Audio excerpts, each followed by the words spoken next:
আপনি সেই 2000 সাল থেকে দোয়া করতেছেন, আল্লাহ আমার একটু আপনার ঘরটা জিয়ারত করার তৌফিক দেন, নবীর রওজার পাশে দাঁড়াইয়া সরাসরি সালাম দেওয়ার তৌফিক দেন। আবেগ দরদ মোহাব্বত নিয়ে দোয়া করতেছেন, দোয়া চালায় গেছেন, দোয়া তো কবুল হয়ে গেছে। কিন্তু আল্লাহ তাআলা আপনাকে 2023 সালে 24 সালে বাইতুল্লাহ জিয়ারতে পাঠাইল। তার মানে আল্লাহ সুবহানাহু ওয়া তাআলা দোয়া কবুল করেছে, কিন্তু যেটা চাইছেন এটা দিয়েছে বিলম্বে। আবার কিছু দোয়ার অবস্থা হবে এরকম, আল্লাহ তাআলা নগদেও দিবেন না, দুনিয়াতে বিলম্বেও দিবেন না, ওটা আখিরাতের জন্য আল্লাহ জমা করে রাখবে। বুজুর্গানে দিন বলেন, যখন মানুষকে আমলনামা দেওয়া হবে, প্রত্যেকটা মানুষ তার আমল আর ওই আমলের বিনিময়ে সওয়াব দেখতে পাবে। এক জায়গায় দেখবে বিশাল এক ইবাদতের ভান্ডার, এত বড় সওয়াবের ভান্ডার, এটা কোথার থেকে আসলো? এইবার ওই ব্যক্তি আল্লাহ তাআলার কাছে জানতে চাইবে। আল্লাহ তাআলা বলবে, বান্দা তুমি দুনিয়ায় আমার কাছে দোয়া করদা, আল্লাহ আমারে গাড়ি দেন, আল্লাহ আমারে বাড়ি দেন, আল্লাহ আমারে সম্পদ দেন। আমি আল্লাহ তোমাকে দুনিয়ায় দিতাম না, কারণ তুমি জানো না এগুলো যদি তোমাকে দুনিয়ায় দিতাম এটা তোমার ক্ষতির কারণ হইতো। আমি আল্লাহ তোমাকে ওইগুলা দেই নাই, ওইগুলা দেই নাই, তুমি হতাশ হয়ে গিয়েছিলে বান্দা। আমি আল্লাহ তাআলা তোমার দোয়া কবুল করি নাই, তুমি এটা মনে করতা, কিন্তু তুমি যেগুলো চেয়েছো ওগুলো তোমার জন্য কল্যাণকর ছিল না, বিদায় দুনিয়ায় আমি দেই নাই। কিন্তু দোয়া তো কবুল করছি, ওইগুলার চাইতে আরো ভালো বিনিময় এই নেকি আল্লাহ তোমাকে দিয়ে দিয়েছি। এইবার ওই বান্দা তখন আল্লাহর কাছে বলবে, আল্লাহ তাইলে দুনিয়ায় আপনি যেইগুলো দিয়েছিলেন ওইগুলো দুনিয়ায় না দিয়ে আখিরাতের জন্য জমা রাখলে ভালো হইতো। এজন্য দুনিয়া চাই আমরা অনেক কিছু, দুনিয়ায় আল্লাহ তাআলা ওই দুনিয়ার ওই বস্তুটা আমারে দেয় না, হতাশ হয়ে যাই, না না, যেগুলো পাবো আখিরাতে ওই দুনিয়াবি ওই বিষয়গুলো পাওয়ার কারণে হতাশ হব। আল্লাহর তখন বলো দুনিয়াবি ওই বিষয়গুলো দুনিয়ায় না দিয়া আমার জন্য আখিরাতে রেখে দিতেন, এটাই ভালো হইতো। কোন কথার থেকে জানি গেলাম এদিকে, যে আমরা আল্লাহ তাআলার কাছে চাই যে আল্লাহ সুবহানাহু ওয়া তাআলা আসলে বান্দাকে দেন, বান্দার দোয়া আল্লাহ তাআলা কবুল করেন, দোয়ার প্রতিদানটা আল্লাহ তাআলা 3 ভাবে দেয়। এজন্য আল্লাহ সুবহানাহু ওয়া তাআলার কাছে চাওয়ার ক্ষেত্রে শর্তগুলো যদি ঠিক থাকে, আশা করা যায় আল্লাহ সুবহানাহু ওয়া তাআলা বান্দাকে এই বিনিময় থেকে মাহরুম করবেন না। সুবহানাল্লাহ। হাসরের ময়দানের অবস্থার থেকে বলতেছিলাম আর কি, হাসরের ময়দানের মুসিবতটা এমন হবে। আয়েশা সিদ্দিকা রাদিয়াল্লাহু তাআলা আনহা জিজ্ঞাসা করলেন, ইয়া রাসূলুল্লাহ মানুষেরা কি লজ্জা পাবে না? নবীজি বলেন, মানুষেরা এত চিন্তিত ভীত থাকবে যে সে কারো দিকে তাকানোর বিষয়টাও সেই দিন চিন্তা করবে না। আল্লাহ সুবহানাহু ওয়া তাআলা ওই দিন একত্রিত কেন করবেন এই কথার থেকে গিয়েছিলাম যে ইয়াউমুল জাযা, প্রতিদান দিবস। আল্লাহ তাআলা ওই দিন মানুষকে তার দুনিয়ার কর্মের পূর্ণ প্রতিদান দিবেন। আল্লাহ তাআলা শুধু প্রতিদান দিবেন তা নয়, প্রতিদান দেওয়ার আগে প্রত্যেকটা মানুষকে তার দুনিয়ার কর্মগুলোর ব্যাপারেও অবগত করবে। আমি দুনিয়ায় কি কাজ করেছি আমার মনে না থাকলেও আল্লাহ তাআলা ওই দিন মনে করায় দেন। হাসরের ময়দানে কয়েকটা মুহূর্ত হবে সবচাইতে জটিল মুহূর্ত, চিন্তার মুহূর্ত। মানুষগুলো একেবারে ওই সময়ে নিস্তব্ধ নীরব হয়ে যাবে। এর মধ্যে একটা হলো যখন আমলনামা দেওয়ার ঘোষণা দেওয়া হবে। আমলনামা, দুনিয়ায় কি করছি এই আমলনামা ফাইল আমাদের কাছে পৌঁছানোর খবর দেওয়া হবে। একেবারে পিনপতন নীরব হয়ে যাবে, কোনো কথা নাই, সকলে চিন্তিত, না জানি কোন হাতে আমলনামা পাই। আমলনামাগুলো ছেড়ে দেওয়া হবে, কারণ আমার আপনার সাথে সর্বদা আমার আপনার কর্মগুলোর সাক্ষী সংরক্ষণের লোক সবাই আছে, ফেরেশতারা আছে। আমার কর্ম, আমার কথা, আমার কাজ সব সংরক্ষণ করা হচ্ছে, সাথে সাথে তারাও আমার কর্মগুলোর ব্যাপারে সাক্ষী হচ্ছে। সব প্রস্তুত, কিয়ামতের দিন ছেড়ে দেওয়া হবে। প্রত্যেকের আমলনামা প্রত্যেকের কাছে গিয়ে পৌঁছায়া যাবে।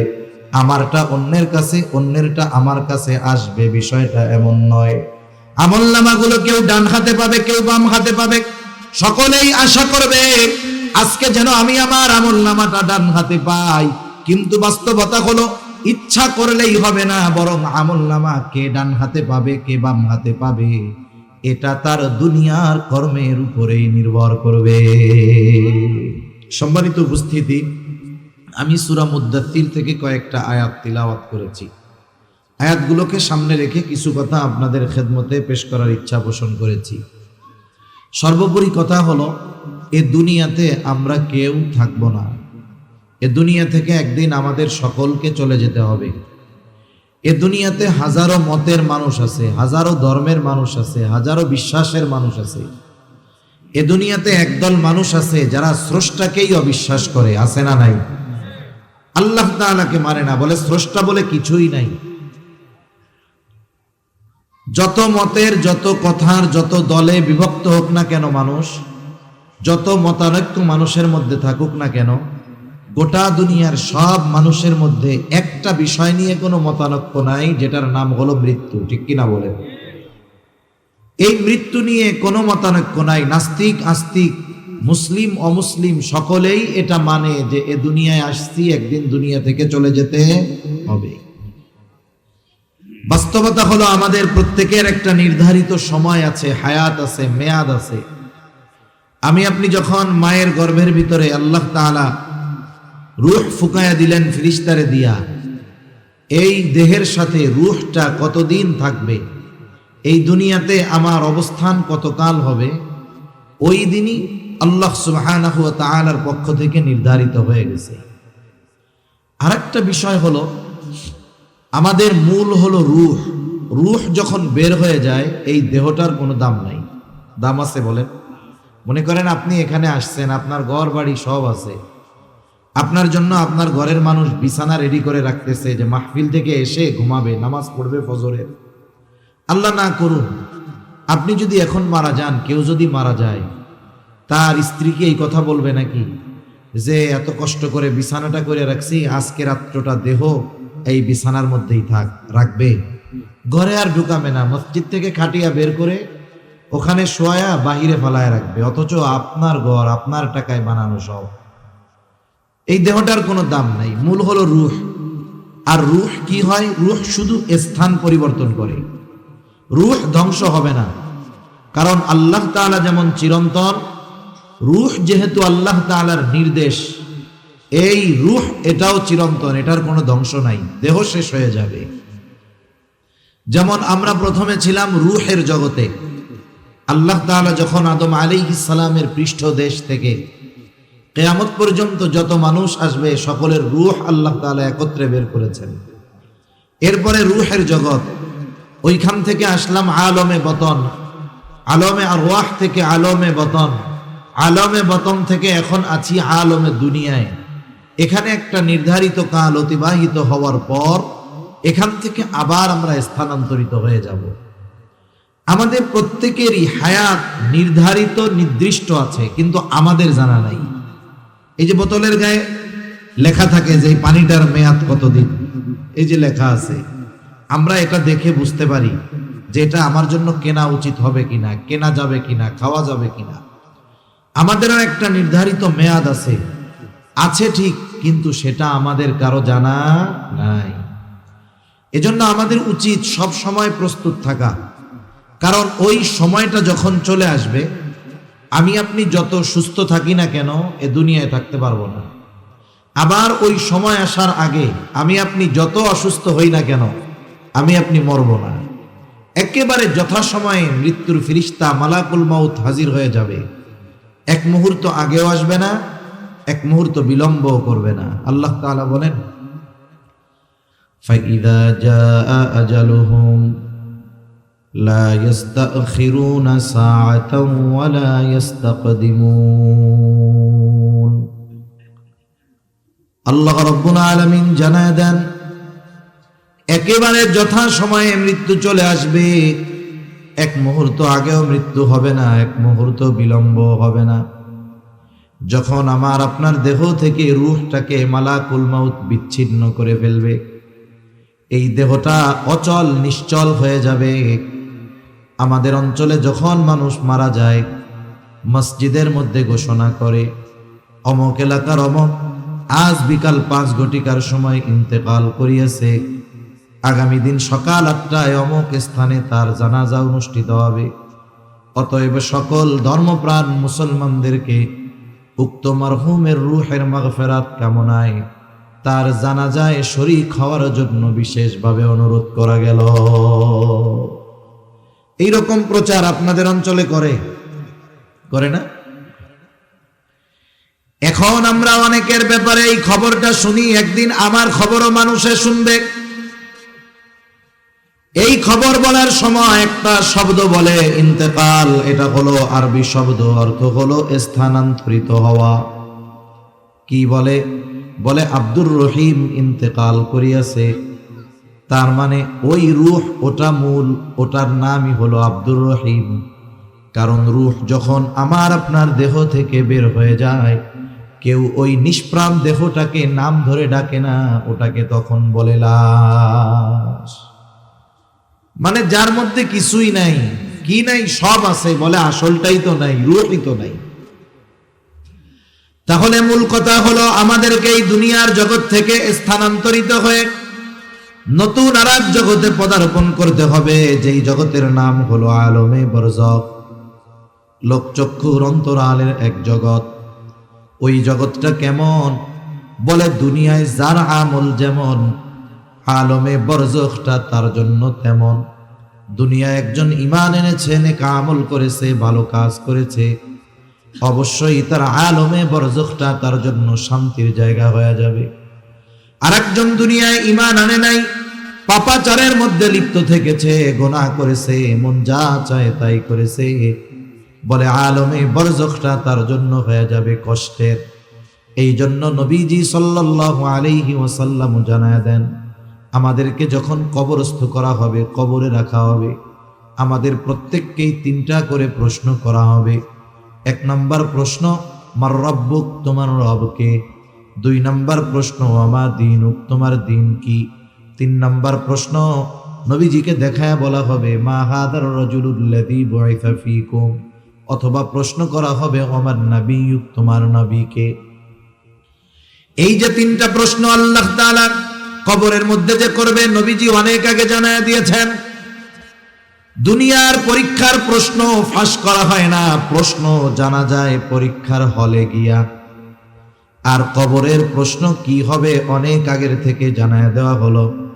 বুঝতে হবে, যেই পরীক্ষার প্রশ্ন গোপন থাকে ওই পরীক্ষা মূলত সহজ, কিন্তু যেই পরীক্ষার প্রশ্ন আগেই জানায় দেওয়া হয়, বুঝতে হবে জাগা মতন গিয়া ওই প্রশ্নের জবাব দেওয়া বড় কঠিন।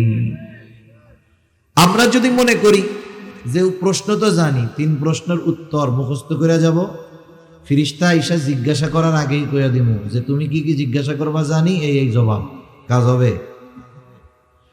দুনিয়ার প্রশ্ন মুখস্থ পড়ার সাথে জবাব দেওয়ার সম্পর্ক। দুনিয়ার পরীক্ষার হলের প্রশ্নের জবাব দেওয়ার জন্য লেখাপড়া করা লাগবে, লেখাপড়া মুখস্থ না করলে জবাব দিতে পারবে না। কিন্তু কবরের 3 প্রশ্নের সাথে মুখস্থ লেখাপড়ার কোনো সংযোগ নাই। কবরের 3 প্রশ্নের জবাবের সাথে সম্পর্ক হলো আমলের সাথে। যখন কোনো মানুষ এই 3 প্রশ্নের আলোকে আমল করবে, এই 3 প্রশ্নের ব্যাপার যদি তার কোনোদিন নাও শুনে, নাও জানে, কবরে গিয়াও যদি প্রথম জানে যে এই 3 প্রশ্ন, জবাব দিয়ে দিতে পারবে। তাহলে 1 নম্বর প্রশ্ন, আমার রব্বুক, তোমার রবকে। জবাব হলো আল্লাহ। এটা মুখস্থ করলেই দেওয়া যাবে না। একটা ব্যক্তি যখন পরিপূর্ণ রবের দাসত্ব করবে, রবের হুকুম আহকাম মেনে চলবে, রবের আদেশের সামনে নিজেকে নত করে দিবে, ওই ব্যক্তি কবরে গিয়ে যখনই প্রশ্ন করবে তোমার রবকে, দুনিয়ার জগতে যেই রবের গোলামি করছে তার জবাব দিতে আর কষ্ট হবে না। সে তার সাথে সাথে জবাবে বলবে আমার রব হলো আল্লাহ। 2 নম্বর প্রশ্ন করবে তোমার দিন কি, তোমার জীবন ব্যবস্থা কি, তুমি যে দুনিয়ার হায়াত অতিবাহিত করেছো, কোন দর্শনের মতাদর্শের আলোকে তুমি তোমার জীবনকে পরিচালিত করেছো। একটা মানুষ যদি ইসলামের উপরে নিজেকে পরিচালিত করে, তাহলে লোকটা সহসাই জবাব দিবে আমার দিন হলো ইসলাম। সারা জিন্দেগি ইসলামের বিরুদ্ধাচরণ করে যতই মুখস্থ করে কবরে যাক না কেন, ওকে যখন জিজ্ঞাসা করা হবে ওমা দিনুক, ওই ইসলাম বিদ্বেষী কিন্তু জবাব দিতে পারবে না। ইসলামের উপরে যে চলবে সেই জবাব দিতে পারবে, আমার দিন হলো ইসলাম। নবীজিকে দেখায় বলা হবে, এই ব্যক্তিকে যাকে তোমাদের কাছে প্রেরণ করা হয়েছিল, কে জবাব দিতে পারবে? বলে যে গোটা জিন্দেগি রসুলের সুন্নাতের আলোকে সাজিয়েছিল, রসুলের আদর্শে আদর্শিত হয়েছিল, রসুলের রঙে নিজের জীবনকে রঙ্গিত করেছিল, ওই ব্যক্তি সহজেই জবাব দিবে, ইনি হলেন আমাদের নবী মুহাম্মদুর রাসূলুল্লাহ সাল্লাল্লাহু আলাইহি ওয়াসাল্লাম। এছাড়া জবাব দেওয়া সম্ভব নয়। এখন যে এই তিন বিষয়ের উপরে আমল করছে, আল্লাহ তাআলার দাসত্ব ঠিকমতো করছে, জীবনটাকে ইসলামের উপরে সাজাইছে, নবীজির সুন্নাতের আলোকে জীবন চালিয়েছে, তাকে প্রশ্ন করা হলো, সে জবাব দিয়ে দিল। বলেন পরীক্ষায় পাস না ফেল? জোরে বলেন, পাস না ফেল? পাস। এইবার আল্লাহর পক্ষ থেকে ঘোষণা আসবে, সাদাকা আবদি, সাদাকা আবদি, ফাফরিশুহু মিনাল জান্নাহ ওয়ালবিসুহু মিনাল জান্নাহ ওয়াফতাহু লাহু বাবান ইলাল জান্নাহ। আল্লাহর পক্ষ থেকে ঘোষণা আসবে, আমার বান্দা সত্য বলেছে, ফাফরিশুহু মিনাল জান্নাহ, তার কবরের মধ্যে জান্নাতি বিছানা এনে বিছায়া দাও, ওয়ালবিসুহু মিনাল জান্নাহ, তাকে জান্নাতি পোশাক এনে পরায় দাও, ওয়াফতাহু লাহু বাবান ইলাল জান্নাহ, তার কবরের সাথে জান্নাতের সাথে একটা দরজা খুলে দাও। ফেরেশতারা বলবে, তুমি ঘুমাও যেমন কইরা নতুন দুলা ঘুমায়।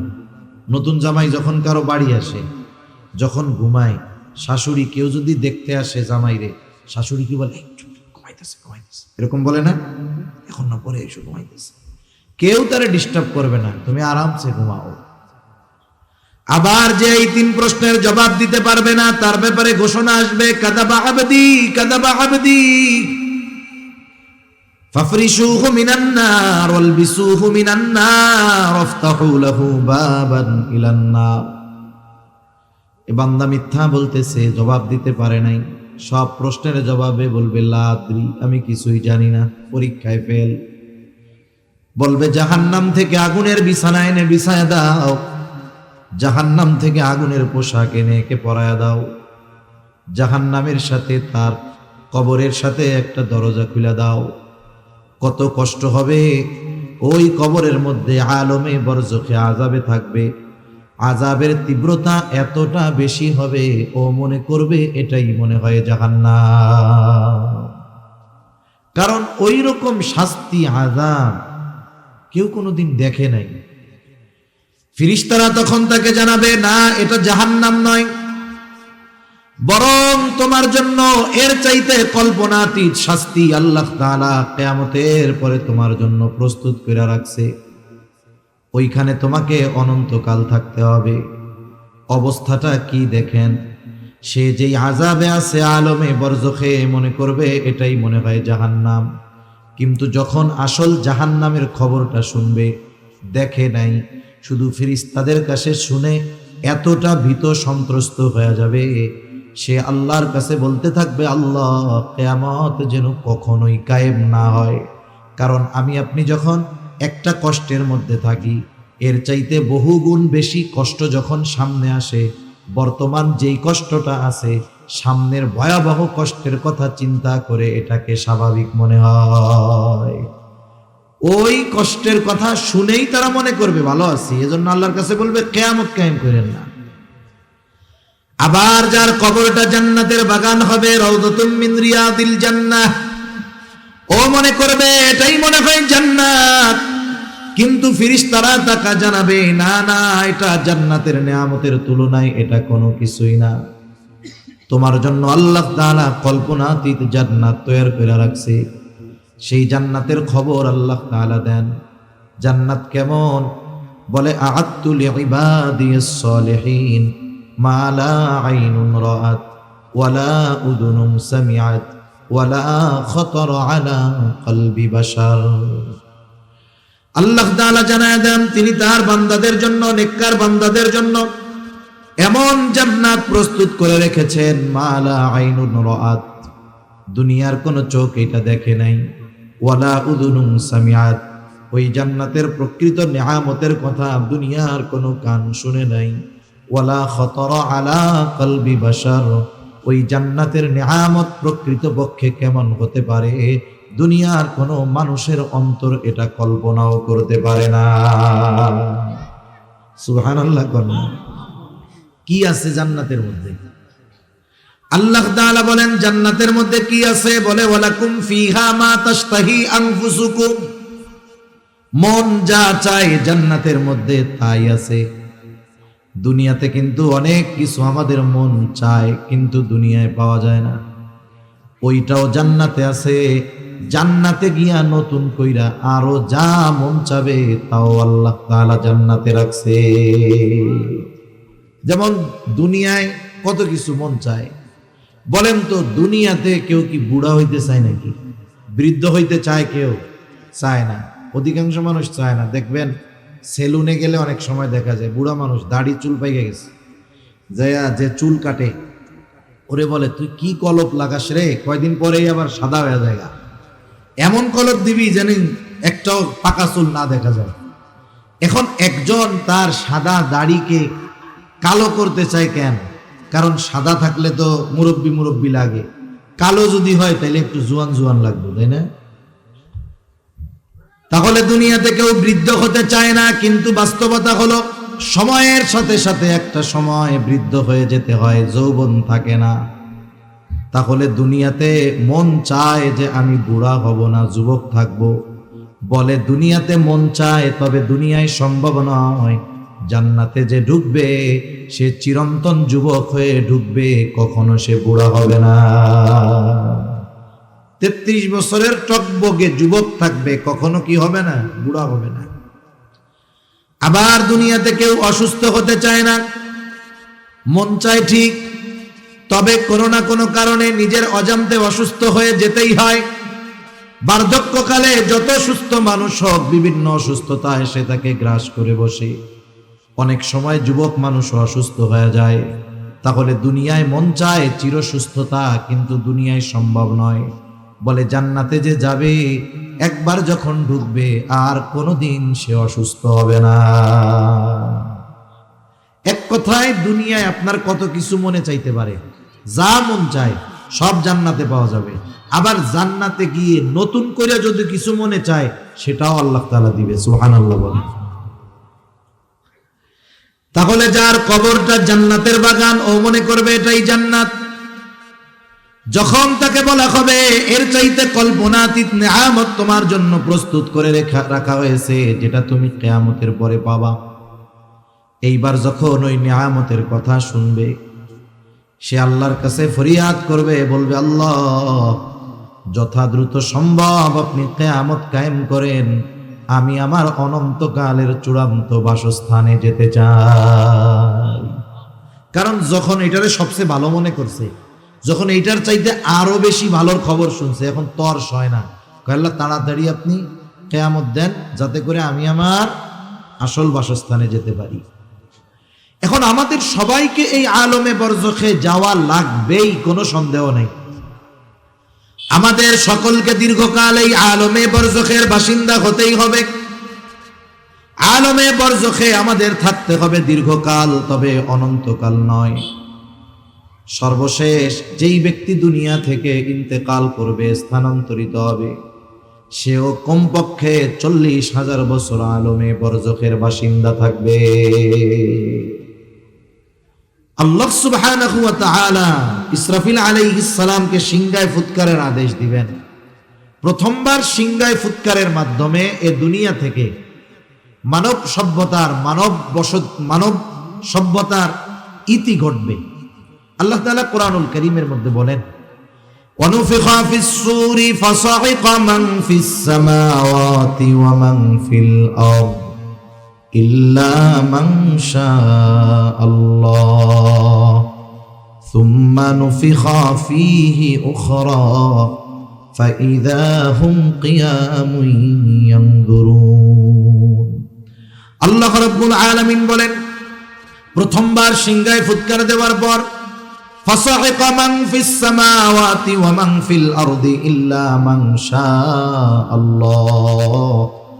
আল্লাহ তাআলা যেগুলো চান সেগুলো ছাড়া যত প্রাণী আছে, যত প্রাণ আছে, যত মানুষ আছে, সিংহায় ফুৎকারের আওয়াজটা এত বিকট হবে যে সব প্রাণী অজ্ঞান হয়ে যাবে।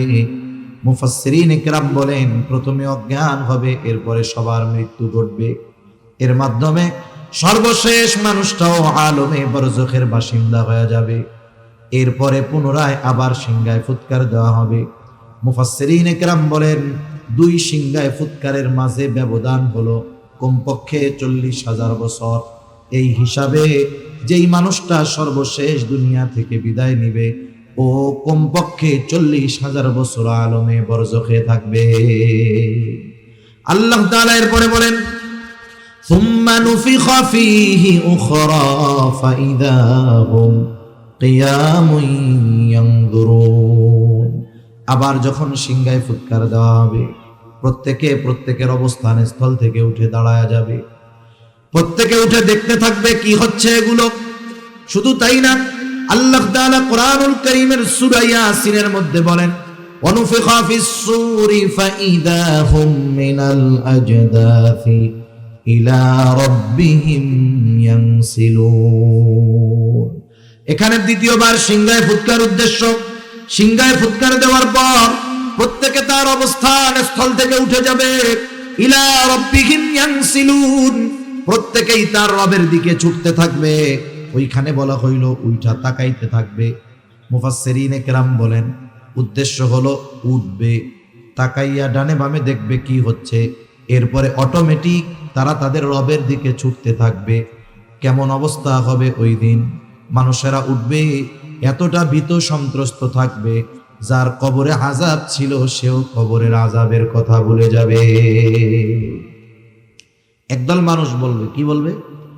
ইয়া ওয়াইলানা মান বাআসানা মিন মারকাদিনা, হায় দুর্ভোগ, কে আমাদেরকে আমাদের অবস্থান স্থল থেকে জাগায়া দিল। মাম বাআসানা, কে জাগায়া দিল? বলে জাগায়া দেয় কারে? বলে যে ঘুমায় থাকে তাকে। একজন সজাগ ব্যক্তিকে আপনি ডেকে উঠাতে পারবেন না, কিন্তু যে ঘুমায় থাকে তাকে ডাক দিয়া উঠাইতে পারবেন। ওই মানুষগুলো বলবে কে আমাদেরকে জাগায়া দিল, কে আমাদেরকে উঠায়া দিল, অথচ ছিল আযাবে, এখন বলতেছে উঠায়া দিল কে। তার মানে হাসরের ময়দানে উঠবার পর অবস্থা দেখে এতটা ভীত সন্ত্রস্ত তারা হবে, যাদের কবরের মধ্যে আযাব ছিল সেই আযাবের কথা তারা ভুলে যাবে। কেমন অবস্থা হবে? নবীজি সাল্লাল্লাহু আলাইহি ওয়াসাল্লাম বলেন কিয়ামতের দিন সকলে বিবস্ত্র অবস্থায় উঠবে। আয়েশা সিদ্দিকা রাদিয়াল্লাহু তাআলা আনহা জিজ্ঞাসা করেন ইয়া রাসূলুল্লাহ, মানুষেরা বিবস্ত্র অবস্থায় উঠবে, নারী পুরুষ সবাই বস্ত্রহীন থাকবে, কেউ কি লজ্জা পাবে না? একজন কি আরেকজনের দিকে তাকাবে না? নবীজি জানায় দেন আয়েশা, মানুষ এতটা চিন্তিত ভীত সন্ত্রস্ত থাকবে যে একজন আরেকজনের দিকে তাকানোর বিষয়টা চিন্তাও করবে না। কেমন চিন্তাগ্রস্ত থাকবে মানুষ সেই দিন। ওই মানুষেরা বলবে ইয়া ওয়াইলানা মান বাআসানা মিন মারকাদিনা, হায় দুর্ভোগ, কে আমাদেরকে আমাদের অবস্থান স্থল থেকে জাগায়া দিল। মুমিনরা অথবা ফেরেশতারা তাদের এই কথার জবাবে বলবে হাযা মা ওয়া'আদার রহমানু ওয়া সাদাকাল মুরসালুন, এটা হলো দয়াময়ের সেই প্রতিশ্রুত দিবস, যেই দিবসের ওয়াদা তিনি দিয়েছিলেন। শুধু তাই না, ওয়া সাদাকাল মুরসালুন, রাসূলগণ এই দিবসের সত্যায়ন করেছিলেন। প্রত্যেক নবী রাসূল তার উম্মতকে আখিরাতের কথা, কিয়ামতের কথা বলেছে কি বলে নাই? এটাই হলো এই দিবস, যেই দিবসের এক নাম হলো ইয়াউমুল কিয়ামা। এটাই হলো এই দিবস, যেই দিবসের এক নাম হলো ইয়াউমুল হাসর। এটাই হলো এই দিবস, যেই দিবসের আরেক নাম হলো ইয়াউমুল জাযা।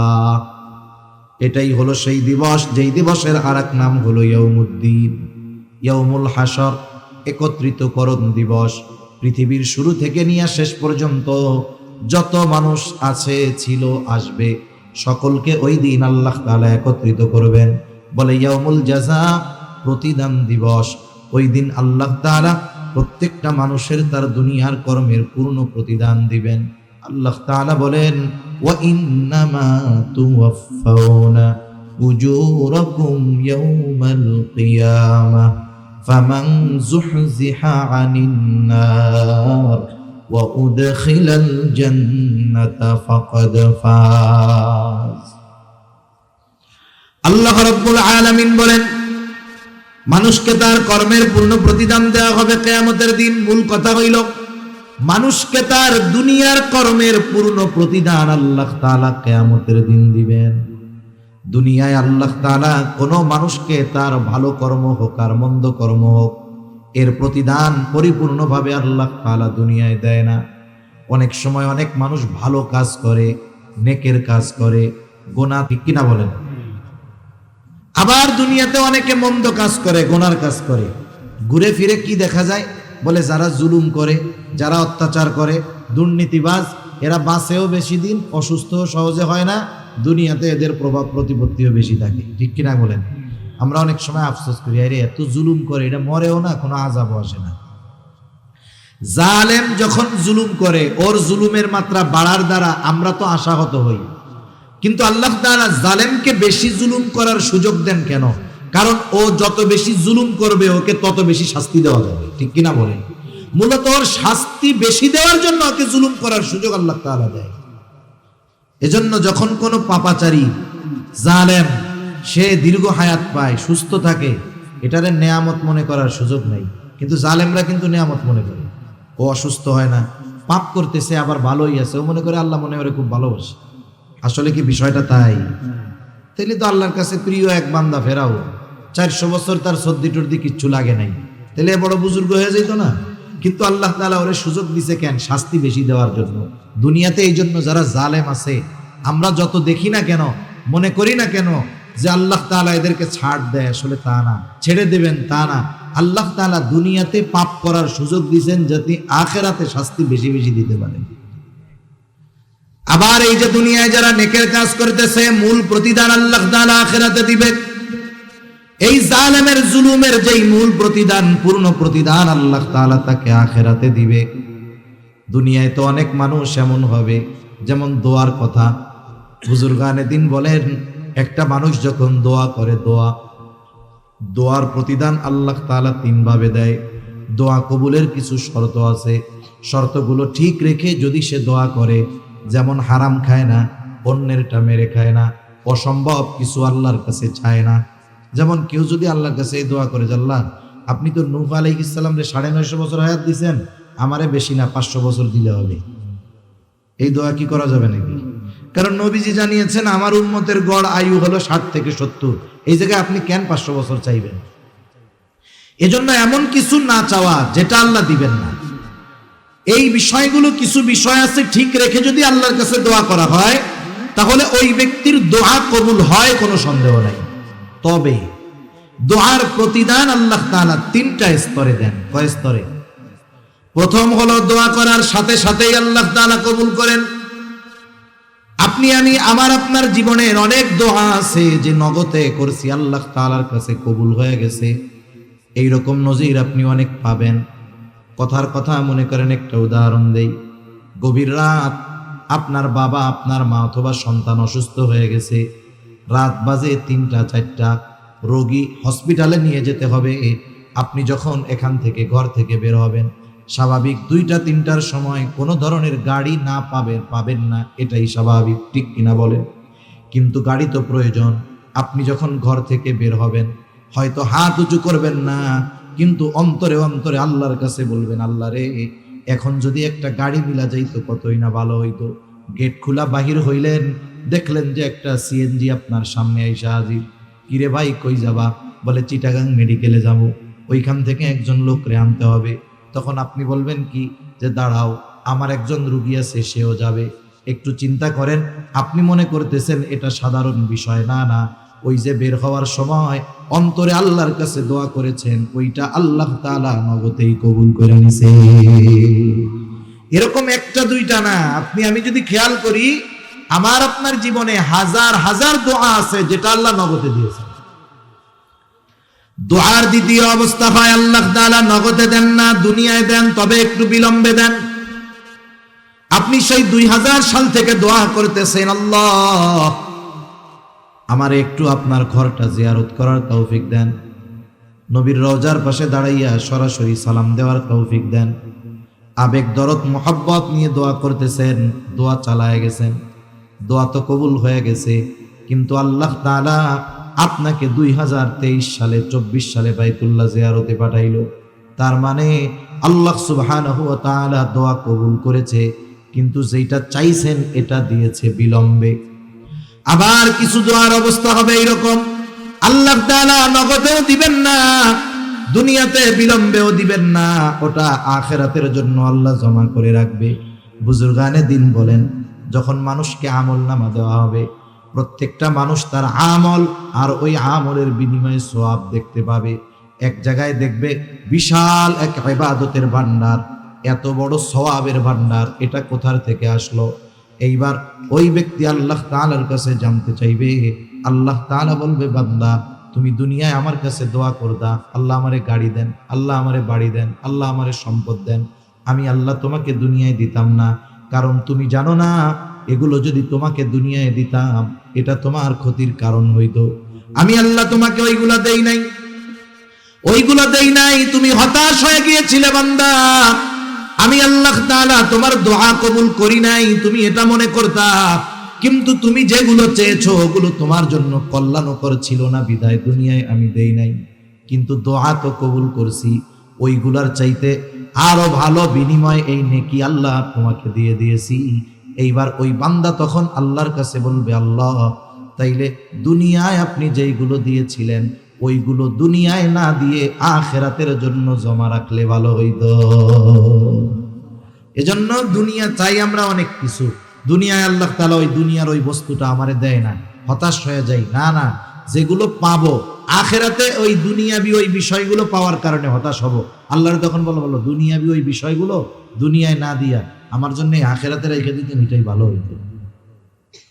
কোন কথার থেকে জানি গেলাম এদিকে, যে আমরা আল্লাহ তাআলার কাছে চাই যে আল্লাহ সুবহানাহু ওয়া তাআলা আসলে বান্দাকে দেন, বান্দার দোয়া আল্লাহ তাআলা কবুল করেন, দোয়ার প্রতিদানটা আল্লাহ তাআলা 3 ভাবে দেয়। এজন্য আল্লাহ সুবহানাহু ওয়া তাআলার কাছে চাওয়ার ক্ষেত্রে শর্তগুলো যদি ঠিক থাকে, আশা করা যায় আল্লাহ সুবহানাহু ওয়া তাআলা বান্দাকে এই বিনিময় থেকে মাহরুম করবেন না। সুবহানাল্লাহ। হাসরের ময়দানের অবস্থার থেকে বলতেছিলাম আর কি, হাসরের ময়দানের মুসিবতটা এমন হবে। আয়েশা সিদ্দিকা রাদিয়াল্লাহু তাআলা আনহা জিজ্ঞাসা করলেন, ইয়া রাসূলুল্লাহ মানুষেরা কি লজ্জা পাবে না? নবীজি বলেন, মানুষেরা এত চিন্তিত ভীত থাকবে যে সে কারো দিকে তাকানোর বিষয়টাও সেই দিন চিন্তা করবে না।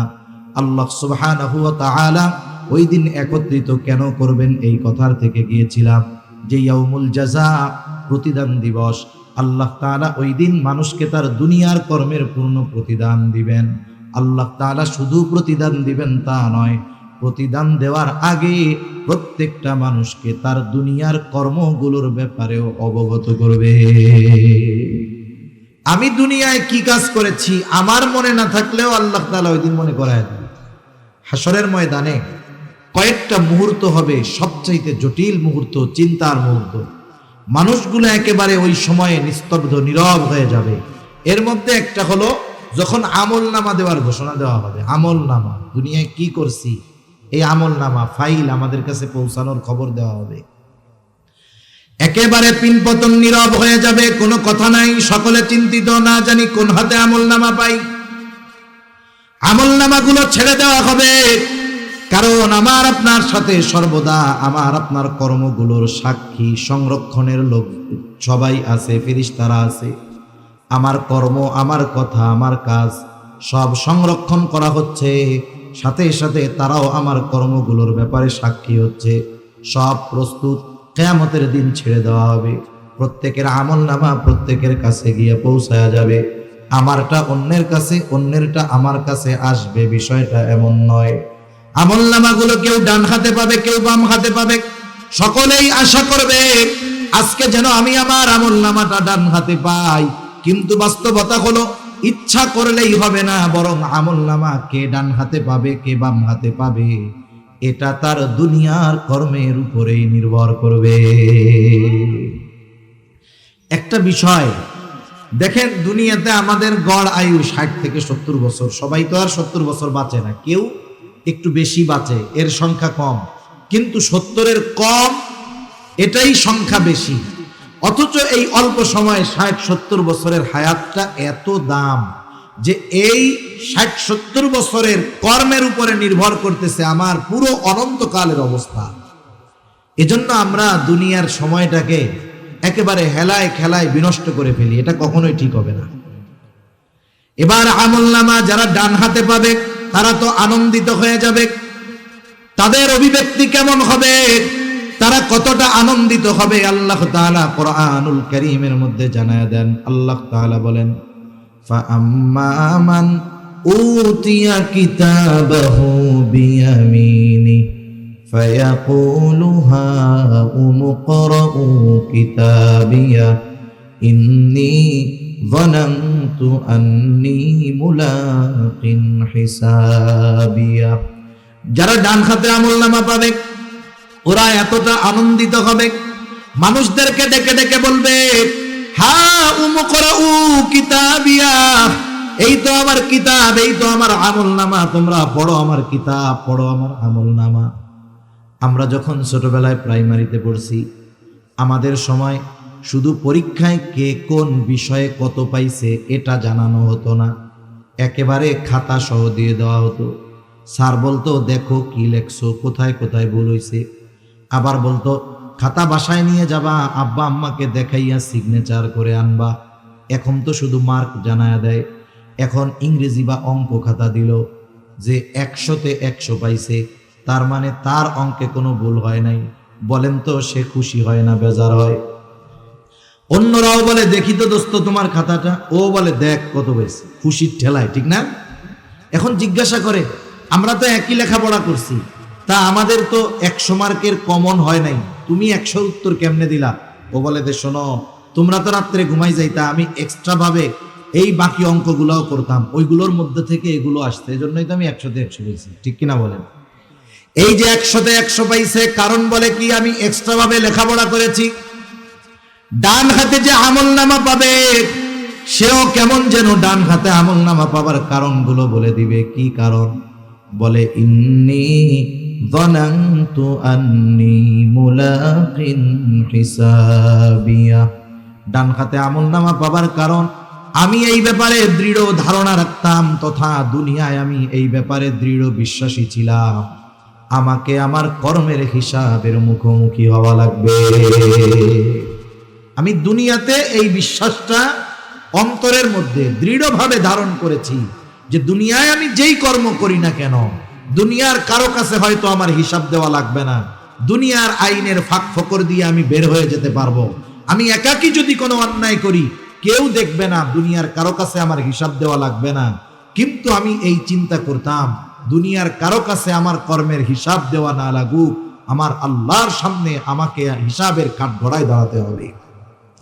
একটা জিনিস আমাদের মনে রাখতে হবে, আমাদের দেশে অপরাধ দমন করার জন্য কত বাহিনী আছে না?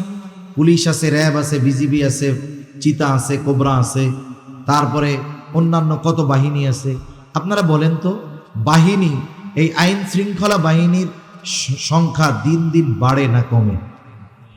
আইন শৃঙ্খলা রক্ষাকারী বাহিনীর সংখ্যা বাড়ে, সাথে সাথে অপরাধ বাড়ে না কমে? তার মানে বোঝা গেল, দুনিয়ার আইন শৃঙ্খলা বাহিনী একটা মানুষের মধ্যে শৃঙ্খলা আনতে পারে না। দুনিয়ার আইন শৃঙ্খলা বাহিনী কিছু বিষয়ে অপরাধ দমন করতে পারলেও অপরাধ পরিপূর্ণ নির্মূল করতে পারে না। একটা জাতি তখনই পরিপূর্ণ অপরাধ থেকে বাঁচতে পারবে যখন ওই জাতির প্রত্যেকটা মানুষের অন্তরে এই বিশ্বাস হবে যে আমি যেই কর্ম করি না কেন, দুনিয়ায় কারো সামনে হিসাব না দেওয়া লাগলেও কার সামনে দিতে হবে। এজন্যই বুজুর্গানে দ্বীনের সাথে থাকার দরকার, এজন্যই আহলুল্লাহদের সাথে সোহবত দরকার। হুজুর সর্বশেষ কথাটা বলে গেছে যে আহলুল্লাহ যারা, আহলে দিল যারা, এদের সাথে কেন থাকতে হবে? বলে ওদের থেকে কিছু আকর্ষণ গ্রহণ করার জন্য। ওই যে যোগ্যতা অর্জন করছে, যে নিজে আল্লাহর ভয়ে পাপাচার থেকে বেঁচে থাকে, মানুষ দেখা না দেখাকে তারা তোয়াক্কা করে না। এই ধরনের মানুষের সংস্পর্শতা আমাদেরকে ওই ধরনের গুণ অর্জনে অনেকটা সহায়ক হবে। এজন্য আমাদের দরকার সৎসঙ্গ দরকার। আল্লাহ তাআলা কোরআনুল কারীমের মধ্যে বলছেন, ইয়া আইয়ুহাল্লাযীনা আমানুত্তাকুল্লাহ ওয়া কুনু মাআস সাদিকিন। হে ঈমানদারেরা, তোমরা মুত্তাকি হও। প্রশ্ন যদি করি আল্লাহ কেমনে মুত্তাকি হব, বলে ওয়া কুনু মাআস সাদিকিন, সত্যবাদীদের সঙ্গী হয়ে যাও। এখন আল্লাহ তাআলা এখানে তো বলতে পারতেন আবিদিন, অন্যান্য গুণ আনতে পারতেন, দানশীলদের সঙ্গী হও, আবেদদের সঙ্গী হও। সাদিকিন কেন বলছেন? কারণ সত্যবাদিতা হলো এমন একটা গুণ যেই গুণের মধ্যে বাকি সব গুণ এমনিতেই পাওয়া যায়। সুবহানাল্লাহ। যেমন একটা উদাহরণ দেই, এখন এক গ্রামে একটা ছেলে ওই গ্রামের সবচাইতে উচ্চ শিক্ষিত হয়েছে। বাংলাদেশের উচ্চ শিক্ষা কি, ধরেন বিসিএস ক্যাডার হয়ে গেছে সে, বাংলাদেশের সর্বোচ্চ শিক্ষিত ব্যক্তি। ঢাকা ভার্সিটি থেকে অনার্স মাস্টার্স কমপ্লিট করে বিসিএস ক্যাডার, বড় চাকরিজীবী। এখন গ্রাম অঞ্চলের মানুষ, এখনো গ্রামের অনেক জায়গায় আছে মুরব্বীরা ম্যাট্রিক আইয়া পাস মনে করে এটা অনেক বড় শিক্ষিত। অথচ এই জামানায় দেখলাম পিয়নের চাকরির জন্য আইয়া পাস লাগে। অবস্থাটা কি? এখন এই ছেলে এত শিক্ষিত, গ্রামের সব মানুষ তারে দেখতে আসছে। ওই মুরব্বীও আসছে। কোন মুরব্বী? যে ম্যাট্রিক পাসকে অনেক বড় শিক্ষিত মনে করে। মুরব্বী মানুষ তো সহজ সরল, সবাই আইসে কথাবার্তা বলে চলে গেছে। মুরব্বী দাঁড়ায় আছে। এখন ওই ছেলেটারে জিজ্ঞাসা করতেছে, বাবা শুনলাম তুমি অনেক বড় শিক্ষিত, তা তুমি কি লেখাপড়া করছো, কি পাস করছো? ছেলেটা বলতেছে, চাচা আমি ঢাকা ভার্সিটি থেকে অনার্স মাস্টার্স শেষ করেছি, ফার্স্ট ক্লাস ফার্স্ট, রেজাল্ট খুব ভালো, সাথে সাথে আমি বিসিএস কমপ্লিট করেছি, ক্যাডার, বড় সরকারি চাকরি পেয়েছি। তো এখন মুরব্বী বলতেছে, বাবা বুঝলাম মাস্টার্স করছো, অনার্স মাস্টার্স করছো, বিসিএস ক্যাডার, তা বাবা তুমি কি ম্যাট্রিক পাস করছিলা বাবা? এখন আমারে গন্ধ, সে যদি আইএ পাস করতে চায় তাকে তো আগে ম্যাট্রিক পাস করতে হবে, ঠিক কিনা? এখন কেউ যদি বলে আমি মাস্টার্স কমপ্লিট, তাহলে আমি যদি তারে প্রশ্ন করি, ভাই আপনি অনার্স পাস করছিলেন, তাইলে এই প্রশ্নটা পুরো বোকার মতো প্রশ্ন হবে না? তাহলে যেই ব্যক্তি সত্যবাদিতার গুণ অর্জন করতে পেরেছে তার মধ্যে বাকি সব গুণ এমনিই পাওয়া যায়। যেই ব্যক্তি মাস্টার্স কমপ্লিট করেছে এর নিচে যত কিছু আছে সবগুলো সে এমনি অর্জন করেছে, ঠিক কিনা বলেন? এজন্য আমাদের সোহবত দরকার। আহলে দিল যারা, এদের সাথে যদি থাকি আমার দিলের পরিবর্তন হবে। দেখবেন প্রশাসনের চিন্তা আসবে না, আল্লাহর ভয়ে গুনাহমুক্ত জিন্দেগি গঠন করা সম্ভব হবে। তাহলে সে বলবে, ইন্নী যানানতু আন্নী মুলাকিন হিসাবিয়া, আমি এই ব্যাপারে দৃঢ় ধারণা রাখতাম তথা দৃঢ় বিশ্বাস রাখতাম আমাকে আমার কর্মের হিসাবের মুখোমুখি হওয়া লাগবে। এই জন্য দুনিয়ায় আল্লাহর ভয়ে, হিসাবের ভয়ে গুনার থেকে বেঁচে থেকেছি। আজকে আমল নামা পেয়ে গেছি ডান হাতে, আর একদল আমল নামা পাবে বাম হাতে। ওই যে পরীক্ষার রেজাল্ট যখন দিত, অন্যান্য বিষয় যেমন তেমন, অনেকে কিন্তু অঙ্কে 2টা ঘোড়ার ডিমও পাইত। 0 100-র মধ্যে 0 পাওয়া যায় যেই সব সাবজেক্টে, এর মধ্যে অন্যতম হলো অঙ্ক। কারণ ওই জায়গায় যোগের জায়গা বিয়োগ হইলেই অঙ্ক শেষ, বাকি লেখা সব বিফল, ঠিক কিনা বলেন? এখন আর একজন মনে করেন 2টা ঘোড়ার ডিম পেয়েছে, ও তো 100-তে 100 পেয়ে আনন্দিত, খাতা অন্যদেরও দেখায়, অন্যরাও দেখে। এখন যে 2টা ঘোড়ার ডিম পাইছে, বলেন তো সে খাতা পাওয়ার পরে নিজে দেখবে, অন্যদের দেখাবে? কেউ দেখতে চাইলে তারে দেখাবে? ও খাতা আগে ব্যাগের মধ্যে ভরবে, মাথা নিচে করে দিবে, বন্ধু বান্ধবের সামনে লজ্জায় মাথা উঠাবে না। মনে মনে কি বলবে? আমার মনে হয় মনে মনে তখন বলবে, আল্লাহ রে, গতকাল যদি এই সারের বাড়ি আগুন ধরে সব পুড়িয়া ছাই হয়ে যেত, তাইলে তো কম পক্ষে আমার আজকে এই ঘোড়ার ডিম 2টা পাওয়া লাগতো না। দেখেন সবাই তাকে চিনে, সেও সবাইকে চিনে, কতটা লজ্জিত হবে সে। যারা বাম হাতে আমল নামা পাবে তাদের অভিব্যক্তি কেমন হবে? আল্লাহ তাআলা বলেন, ওয়া আম্মা মান উতিয়া কিতাবাহু বিশিমালি ফায়াকুলু ইয়া লাইতানি লাম উতা কিতাবিয়া ওয়া লাম আদরি মা হিসাবিয়া ইয়া লাইতাহা কানাতিল কাদিয়া মা আগনা আন্নি মালিয়া হালাকা আন্নি সুলতানিয়া। বাম হাতে যে আমল নামা পাবে সে বলবে, ইয়া লাইতানি লাম উতা কিতাবিয়া, হায় রে আমি যদি এই কিতাব না পাইতাম কতই না ভালো হতো। ওয়ালাম আদরি মা হিসাবিয়া, আমি যদি এই হিসাবটা না জানতাম কতই না ভালো হতো। ইয়া লাইতাহা কানাতিল কাদিয়া মা আগনা আন্নি মালিয়া হালাকা আন্নি সুলতানিয়া। ওই যে প্রথমবার মরছিলাম, ওই মরাটাই যদি আমার চূড়ান্ত মৃত্যু হয়ে যাইতো কতই না ভালো হতো। এবার আফসোস করবে, আরে আমার দুনিয়ার কোনো মাল আজকে কাজে আসলো না, আমার ক্ষমতা আমার কোনো কাজে আসলো না। তার মানে দুইটা বিষয় এখানে উল্লেখ করার দ্বারা বোঝা যায় একটা মানুষ অবাধ্য হয়ে যায় বিশেষ করে দুইটা কারণে, যখন সে টাকাওয়ালা হয় আর যখন সে ক্ষমতাওয়ালা হয়। এই সমাজে যত অবাধ্য আছে দেখবেন এই দুইটা বিষয়ের একটা তার মধ্যে আছে, নাইলে টাকা আছে নাইলে তার ক্ষমতা আছে।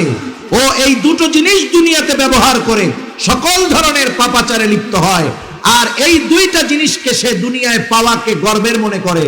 আর কিয়ামতের দিন এই মাল এবং ক্ষমতার জন্য যখন আমলনামা বাম হাতে আসবে, ওই দিন এই দুইটার জন্য সে আফসোস করবে, আরে আমার মাল আমারে শেষ করে দিল, আমার ক্ষমতা আমাকে শেষ করে দিল। এজন্য আমরা যারা মাল নাই, ক্ষমতা নাই, সম্পদ নাই, ক্ষমতাও নাই, আফসোসের কোনো কারণ নাই। যদি আল্লাহ দেন বৈধ ওয়েতে, বৈধ পদ্ধতিতে, ওটা আমি দ্বীনের জন্য ব্যয় করব। মাল আছে দ্বীনের জন্য ব্যয় করব, ক্ষমতা আছে আমি দ্বীনের জন্য ব্যয় করব। কখনো অন্যায় কাজে যদি এগুলো ব্যবহার করি, কিয়ামতের দিন আমাকে আপনাকে এই মাল ক্ষমতার জন্য আফসোস করা লাগবে। এখন আসেন মূল কথা, যে আয়াতগুলো তিলাওয়াত করলাম। আল্লাহ তাআলা বলেন কুল্লু নাফসিম বিমা কাসাবাত রহিনা, প্রত্যেকটা মানুষ তার কর্মের কারণে আবদ্ধ থাকবে। মুফাসসিরিনে কেরাম বলেন এখানে উদ্দেশ্য হলো বাম হাতে যারা আমলনামা পাবে তারা তাদের কর্মের কারণে জাহান্নামের মধ্যে আবদ্ধ থাকবে। ইল্লা আসহাবাল ইয়ামিন, তবে যারা ডান হাতে আমলনামা পেয়েছে তারা নয়, কারণ ডান হাতে যারা আমলনামা পাবে ঠিকানা হলো জান্নাত।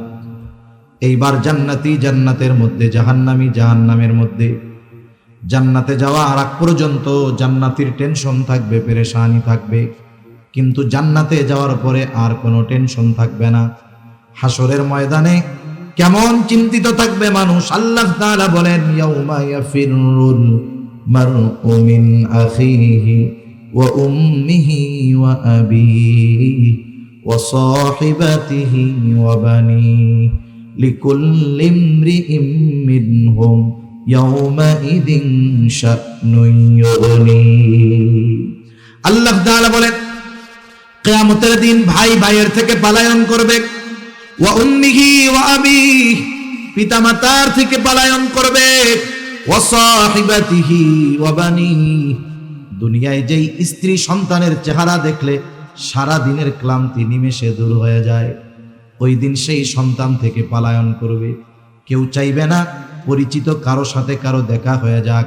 ওই দিন সকলে একে অপরের থেকে লুকায়া থাকবে, প্রত্যেকটা মানুষ নিজের চিন্তায় বিভোর থাকবে।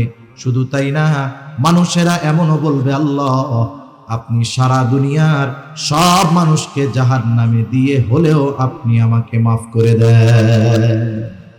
কতটা চিন্তিত থাকবে মানুষ। কিন্তু ওই মানুষটা যখন জান্নাতে যাবে, হাসরের ময়দানে কাউকে চিনতে পারবে না বা চিনবে না, কিন্তু জান্নাতে যাওয়ার পরে কাউকে সে ভুলবে না। দুনিয়ায় যার সাথে একদিন দেখা হইছে তাকেও জান্নাতে গিয়ে খুঁজবে, কিন্তু বলেন তো জান্নাতে গিয়ে সে সবাইকে খুঁজবে ঠিক, কিন্তু সব পরিচিত মানুষকে সে কি জান্নাতে পাবে? পাবে না। তাফসীর ইবনে কাসির সহ পৃথিবীর সব প্রসিদ্ধ তাফসীরের মধ্যে এসেছে যে আল্লাহ তাআলা জান্নাতি আর জাহান্নামীদের মধ্যে দেখা কথাবার্তার ব্যবস্থা করে দিবেন। এই যে জান্নাতি খুঁজতেছে মনে মনে, আল্লাহ তাআলা জানেন কি জানেন না, এখন দেখার ব্যবস্থা করে দিবে। যাদের খুঁজতেছ এরা কই একটু দেখো। জান্নাতি জাহান্নামীকে দেখবে। যদি বলেন কেমনে দেখবে, প্রযুক্তির এই জামানায় বোঝানো সহজ। আপনি তো আপনার আমেরিকা প্রবাসী ভাইটাকেও বাংলাদেশে বসে একেবারে কি করতেছে কি খাইতেছে সব দেখেন। যে আল্লাহ মানুষকে এই বুদ্ধি দিলেন, ওই আল্লাহ জান্নাতীদেরকে জাহান্নামীদেরকে দেখাবেন, এটা আল্লাহর জন্য কোনো ব্যাপারই না। জান্নাতি জাহান্নামের দিকে তাকায় দেখবে, আরে জাহান্নামের মধ্যে তার অনেক আপনজন, প্রিয়জন, বন্ধু বান্ধব, আত্মীয় স্বজন, কঠিন শাস্তি ভোগ করতেছে। এই দৃশ্যটা দেখবার পর ওই ব্যক্তি, জান্নাতি ব্যক্তি, আল্লাহর দরবারে কৃতজ্ঞতার মাত্রা বাড়ায় দিবে, বলবে, আল্লাহ আপনি যদি আমার প্রতি দয়া না করতেন, হয়তো আজকে আমাকেও ওদের সাথে জাহান্নামে থাকা লাগতো। আবার জাহান্নামীও জান্নাতীকে দেখতে পাবে। জান্নাতীকে দেখবার পর সে দেখবে জান্নাতের মধ্যে তার অনেক আপনজন, প্রিয়জন, বন্ধু বান্ধব, আত্মীয় স্বজন জান্নাতি নাজ নেয়ামত ভোগ করতেছে, আর সে কঠিন আযাবের মধ্যে আছে। এই দৃশ্যটা দেখবার পর তার আফসোসের কারণ হবে, আফসোস হবে, আফসোস। আর ওই আফসোস তার যন্ত্রণা বৃদ্ধির কারণ হবে। কিসের আফসোস হবে? দুনিয়াতে একই বাজারে ব্যবসা করে, একই মাঠে খেলাধুলা করে, একই স্কুলে লেখাপড়া করে, সব সময় একসাথেই থাকে, কিন্তু একজন নামাজে যায় আর একজন নামাজে যায় না। আছে না নাই এরকম? এখন নামাজি বন্ধু তো জান্নাতে, বেনামাজিটা জাহান্নামে। ও এখন যখন তাকায় দেখবে বন্ধু জান্নাতের নিয়ামত ভোগ করে, তখন আফসোস করবে কি, হায় রে, দিনের 18 ঘন্টা বন্ধুর সাথে থাকতাম, এই নামাজ পড়তে যাই তো সর্বোচ্চ 5 ওয়াক্ত মিলাইয়া 1 ঘন্টা, আরে এই 1 ঘন্টা সময় যদি ওর সাথে থাকতাম, তাহলে আজকে আমি ওর সাথে জান্নাতে থাকতে পারতাম। আফসোস এটা কষ্টের কারণ হয়। আফসোসের কারণে বাড়ি ব্যথা, এটা অন্য না, ওটা হৃদয়ের ব্যথা, এটা আরো কষ্টের বেশি। যেমন আমি একটা উদাহরণ দিই যে আসলে কেমনে ব্যথাটা আসে। উদাহরণটা মনে করেন, একজন অপরিচিত ব্যক্তি যাকে আপনি জীবনেও দেখেন নাই, সে আপনাকে একটা বকা দিছে। স্বাভাবিক, কেউ যদি আমারে আপনারে বকা দেয় খারাপ লাগবে কি লাগবে না? কিন্তু সে যেহেতু অপরিচিত, একবার দিয়ে চলে গেছে, 2-1 ঘন্টা পরে ওইটা আমার আর মনে থাকবে না, স্বাভাবিক হয়ে যাবে। ওই একই বকাটা, একই শব্দটা যদি আপনার কোনো বন্ধু আপনাকে দেয়, বলেন তো আগে অপরিচিত লোক বকা দেওয়ায় যেই কষ্ট পেয়েছেন, বন্ধু দেওয়ার পরে কষ্ট বেশি লাগবে না কম লাগবে? আবার হুবহু ওই শব্দটা যদি আপনার সন্তান আপনার ব্যাপারে ব্যবহার করে, বলেন তো কষ্ট আগের চাইতে বেশি লাগবে নাকি কম লাগবে? শব্দ এক, শুধুমাত্র ব্যক্তির পরিবর্তনের কারণে একটা সময় যদি সন্তান ওই শব্দটা বাবার জন্য বলে, ওই কথাটা কথা থাকবে না, বিষাক্ত তীর হয়ে বাবার বুকের মধ্যে বদ্ধ হবে। শব্দ এক, শুধুমাত্র ব্যক্তির পরিবর্তনের ক্ষেত্রে ওই শব্দের আঘাত কঠিন থেকে কঠিনতর হয়ে যায়। এজন্য তাদের আফসোস কষ্ট বৃদ্ধির কারণ হবে, আফসোস করবে, কেন গেলাম না। আল্লাহ তাআলা শুধু দেখা নয়, উভয় দলের মধ্যে কথাবার্তার ব্যবস্থা করে দিবে।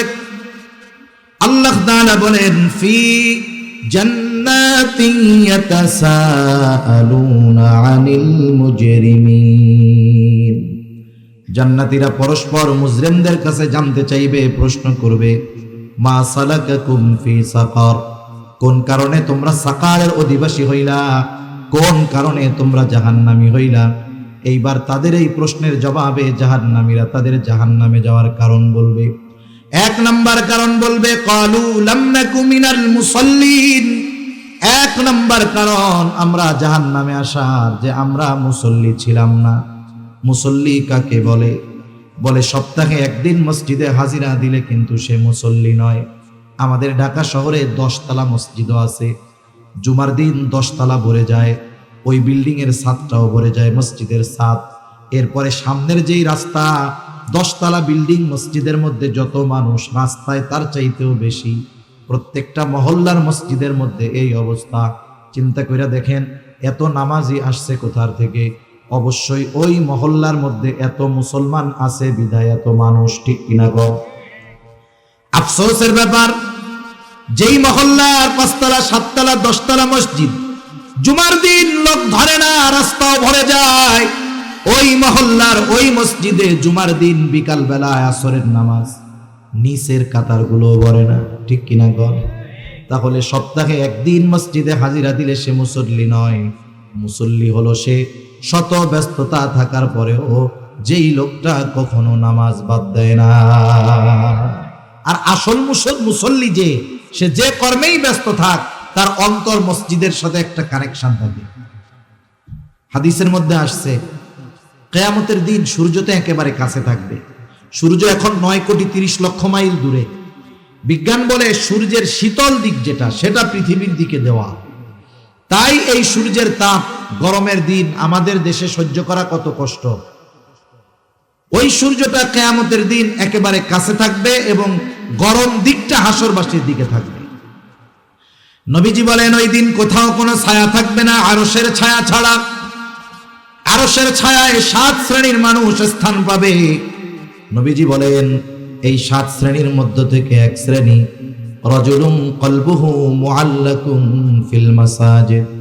ওই ব্যক্তি আরশের ছায়ায় স্থান পাবে যার অন্তর সর্বদা মসজিদের সাথে লাগানো থাকতো। সে মসজিদে থাকতো তা নয়, বরং তার অন্তর মসজিদের সাথে লাগানো থাকতো। আপনাদের এলাকায় অনেক যুবক, অনেকে আছে না প্রবাসে আছে না বিদেশে, মাঝে মধ্যে দোস্তরে ফোন দেয়, মার কাছে ফোন সৌদি আরব, কিন্তু আমার মনটা তো বাসার মধ্যে পড়ে রয়েছে। আমার দেহটা সৌদি, কিন্তু আমার মন কোথায়? বলে মন তো আমার বাড়িতে পড়ে রয়েছে। একজন মুসল্লি সে যেখানেই যাক না কেন, কর্ম করে যা করে করুক, তার মন পড়ে থাকে মসজিদের সাথে। এজন্য সে যেখানেই যাক, যখনই নামাজের সময় হয়, সব ব্যস্ততাকে উপেক্ষা করে সে আগে মসজিদে গিয়ে হাজিরা দেয়। ঠিক কিনা বলে? নাইলে তার অন্তরের মধ্যে প্রশান্তি আসে না। এখন আমাদের সমাজে মানুষ নামাজ পড়ে না, এ সংখ্যাটাই বেশি। 5 ওয়াক্ত নামাজ না পড়ার সংখ্যাই বেশি। এখন কেন পড়ে না? না পড়ার যে কারণগুলো, এর মধ্যে অন্যতম একটি কারণ, মানুষ রুজি রোজগার করতে গিয়া নামাজ পড়ার টাইম পায় না। সিএনজি ওয়ালাকে জিজ্ঞাসা করেন নামাজ পড়ো না কেন? বলে আমি তো গাড়ি চালাইয়াই শেষ করতে পারি না, নামাজ পড়বো কোন সময়? আপনি চাকরিজীবীকে জিজ্ঞাসা করেন নামাজ পড়তে পারো না কেন? বলে ডিউটি করেই শেষ করতে পারি না, নামাজ পড়বো কোন সময়? ব্যবসায়ীকে জিজ্ঞাসা করেন নামাজ পড়ো না কেন? বলে ব্যবসার ব্যস্ততা, কাস্টমারের চাপ, নামাজ পড়ার টাইমই পাই না। এইরকম কথা বলনেওয়ালা লোক সমাজে আছে না নাই?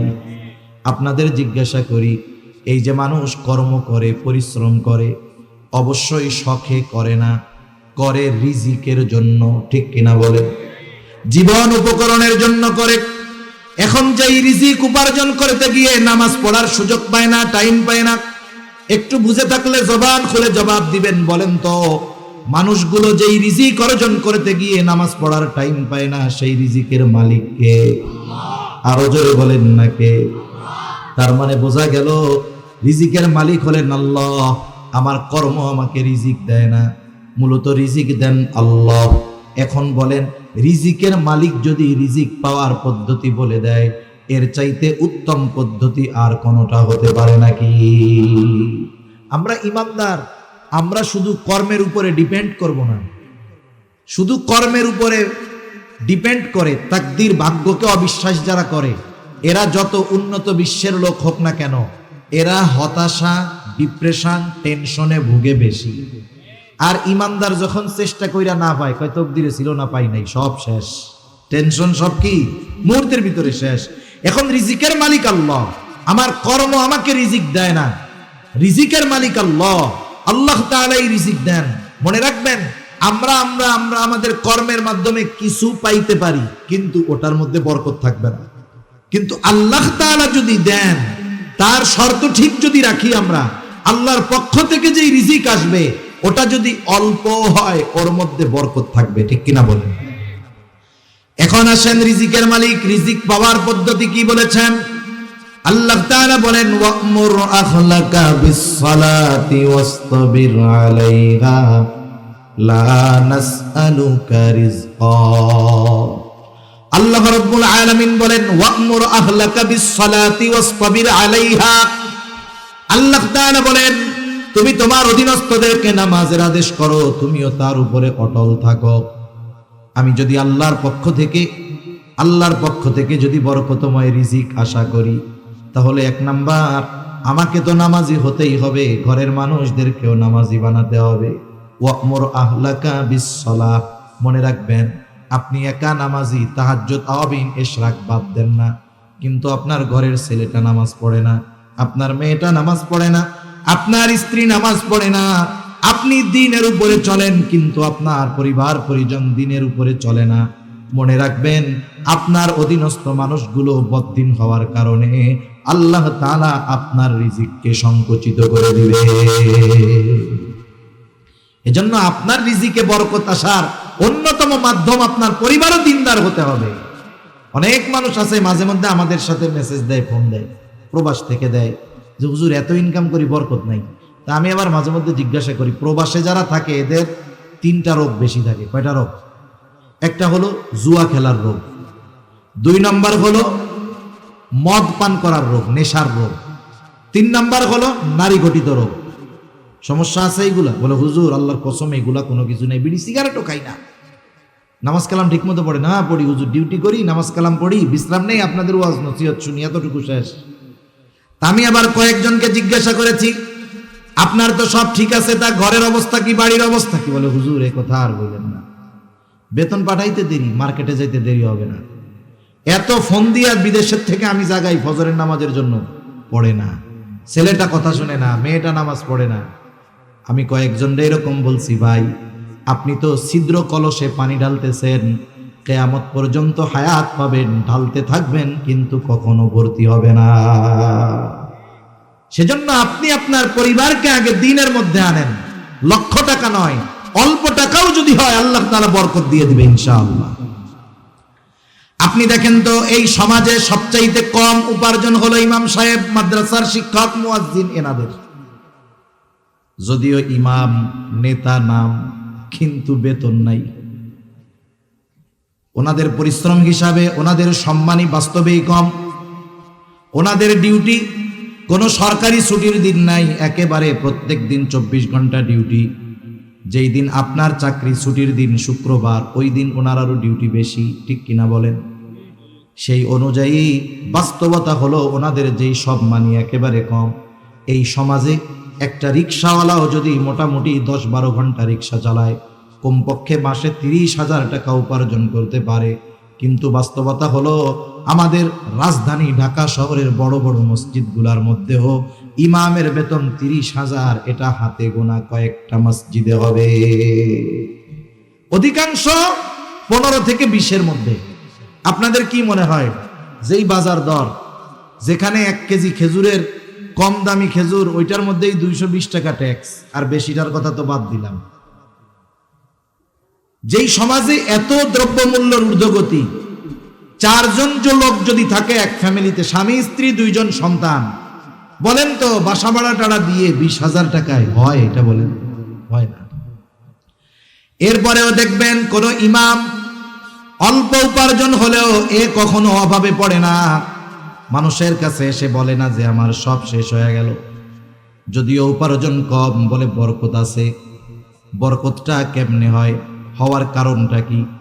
একজন ইমাম, আপনি কখনো ইমামের ঘরে তার যে ওয়াইফ, সে বেনামাজি হয় না। ইমামের ঘরের ওয়াইফ সে নামাজি হয়। ইমামের ঘরে তার মা বাবা থাকলে নামাজি হয়। ইমামের ঘরের সন্তানগুলো নামাজি হয়। ওই ইমামের ঘরে, মুয়াজ্জিনের ঘরে যেই ছোট বাচ্চাটা থাকে, 2 বছরের বাচ্চা, ল্যাংটা, মা বাপরে নামাজ পড়তে দেখলে ও সেজদা দিয়া পড়ে। যেই ঘরে ওই নাবালক বাচ্চাটাও আল্লাহর কুদরতি কদমে লুটায় পড়ে, আল্লাহ তাআলা উপার্জন অল্প হলেও ওই উপার্জনের মধ্যে আল্লাহ তাআলা বরকত দিয়ে দেয়। বরকত 2 ভাবে হয়। একটা হলো স্বয়ং বস্তুর মধ্যে আল্লাহ তাআলা বরকত দিয়ে দেন। আল্লাহ পারেন তো, অবিশ্বাসের কোনো সুযোগ আছে? যেমন খন্দকের যুদ্ধের সময় সবাই পরীক্ষা খনন করতেছে, সব সাহাবায়ে কেরাম ক্ষুধার্ত, নবীজি পেটের মধ্যে 2টা পাথর বাঁধছে। আরে আমি কালকে একটা ছবি দেখলাম, গাজার একটা ছেলে, একটা ছবি দেখলাম, পেটের মধ্যে পাথর বাইদা রাখছে ক্ষুধায়। আমরা মুসলিম উম্মাহ কি জবাব দিব যে আল্লাহ তাআলার কাছে? মনে রাখবেন, আজকে যদি আমরা আমাদের ভাইকে বাঁচানোর জন্য ঐক্যবদ্ধ না হই, একত্রিত না হই, তাদেরকে যদি সাহায্যের জন্য আমরা ঐক্যবদ্ধভাবে এগিয়ে না যাই, একদিন আমাকেও বাঁচার জন্য একা দাঁড়াতে হবে, কেউ আমার আপনার পাশে আসবে না। এই যে রমজান মাস আসতেছে, গোটা আরবে যেই পরিমাণ খাবার অপচয় হয়, ওই পরিমাণ খাবার যেটা প্রতি বছর শুধুমাত্র আরবে অপচয় হয়, ওটা যদি আফ্রিকা মহাদেশে দিয়ে দেওয়া হতো, আফ্রিকা মহাদেশের মানুষের খাবারের কষ্ট দূর হয়ে যেত। এই রমজান মাস কত খাবার অপচয় হবে। অথচ দেখেন গাজার শিশু এখনই পেটের মধ্যে পাথর বেঁধে রাখছে, চতুর্দিক থেকে ঘিরে রাখছে। 57টা মুসলিম কান্ট্রি, এরা যদি শুধু একটু আওয়াজ করত, ওখান থেকে ইসরায়েল কেন গোটা দুনিয়ার সম্মিলিত পরাশক্তি পালাইতে বাধ্য হতো, ঠিক কিনা বলেন?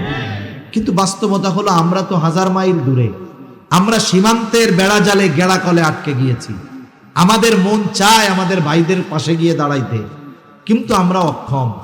তবে দোয়ায় আমরা ওদেরকে কখনো ভুলবো না। মনে রাখবেন, ওরা অল্প মানুষ, একটা সংগঠন হামাস, এর বিরুদ্ধে লড়াই করতেছে গোটা ন্যাটো শক্তি, মানে কি ইউরোপ আমেরিকা সম্মিলিতভাবে ওদের বিরুদ্ধে যুদ্ধ করতেছে। একটা দেশের বিরুদ্ধে না, একটা সংগঠনের বিরুদ্ধে। জিহাদের ময়দানে বিজয় শুধু অস্ত্রের জোরে আসে না, দুইটা জিনিস লাগে, অস্ত্রও লাগে, অশ্রুও লাগে। বদরে সাহাবীর সংখ্যা কত? 313, বিপক্ষে 1000 সশস্ত্র। নবীজি এমন ভাবে দোয়া করতেছেন তাঁবুর মধ্যে বৈশা। আবু বকর সিদ্দিক রাদিয়াল্লাহু তাআলা আনহু আয়েশা বলতেছে, ইয়া রাসূলুল্লাহ আপনি থামেন, যথেষ্ট হয়েছে, আল্লাহ আমাদেরকে বিজয় দান করবে। তাহলে অশ্রুও লাগে, অস্ত্রও লাগে।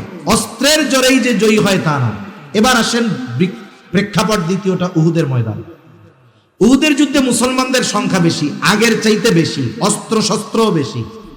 বদরের যুদ্ধে মুসলমানদের মন মানসিকতা যেই পরিমাণ ছিল আল্লাহর প্রতি, এখনো আছে, তবে আসবাবের প্রতিও একটা ভরসা আসছে। এখন সংখ্যায়ও আমরা বেশি, অস্ত্রেও বেশি।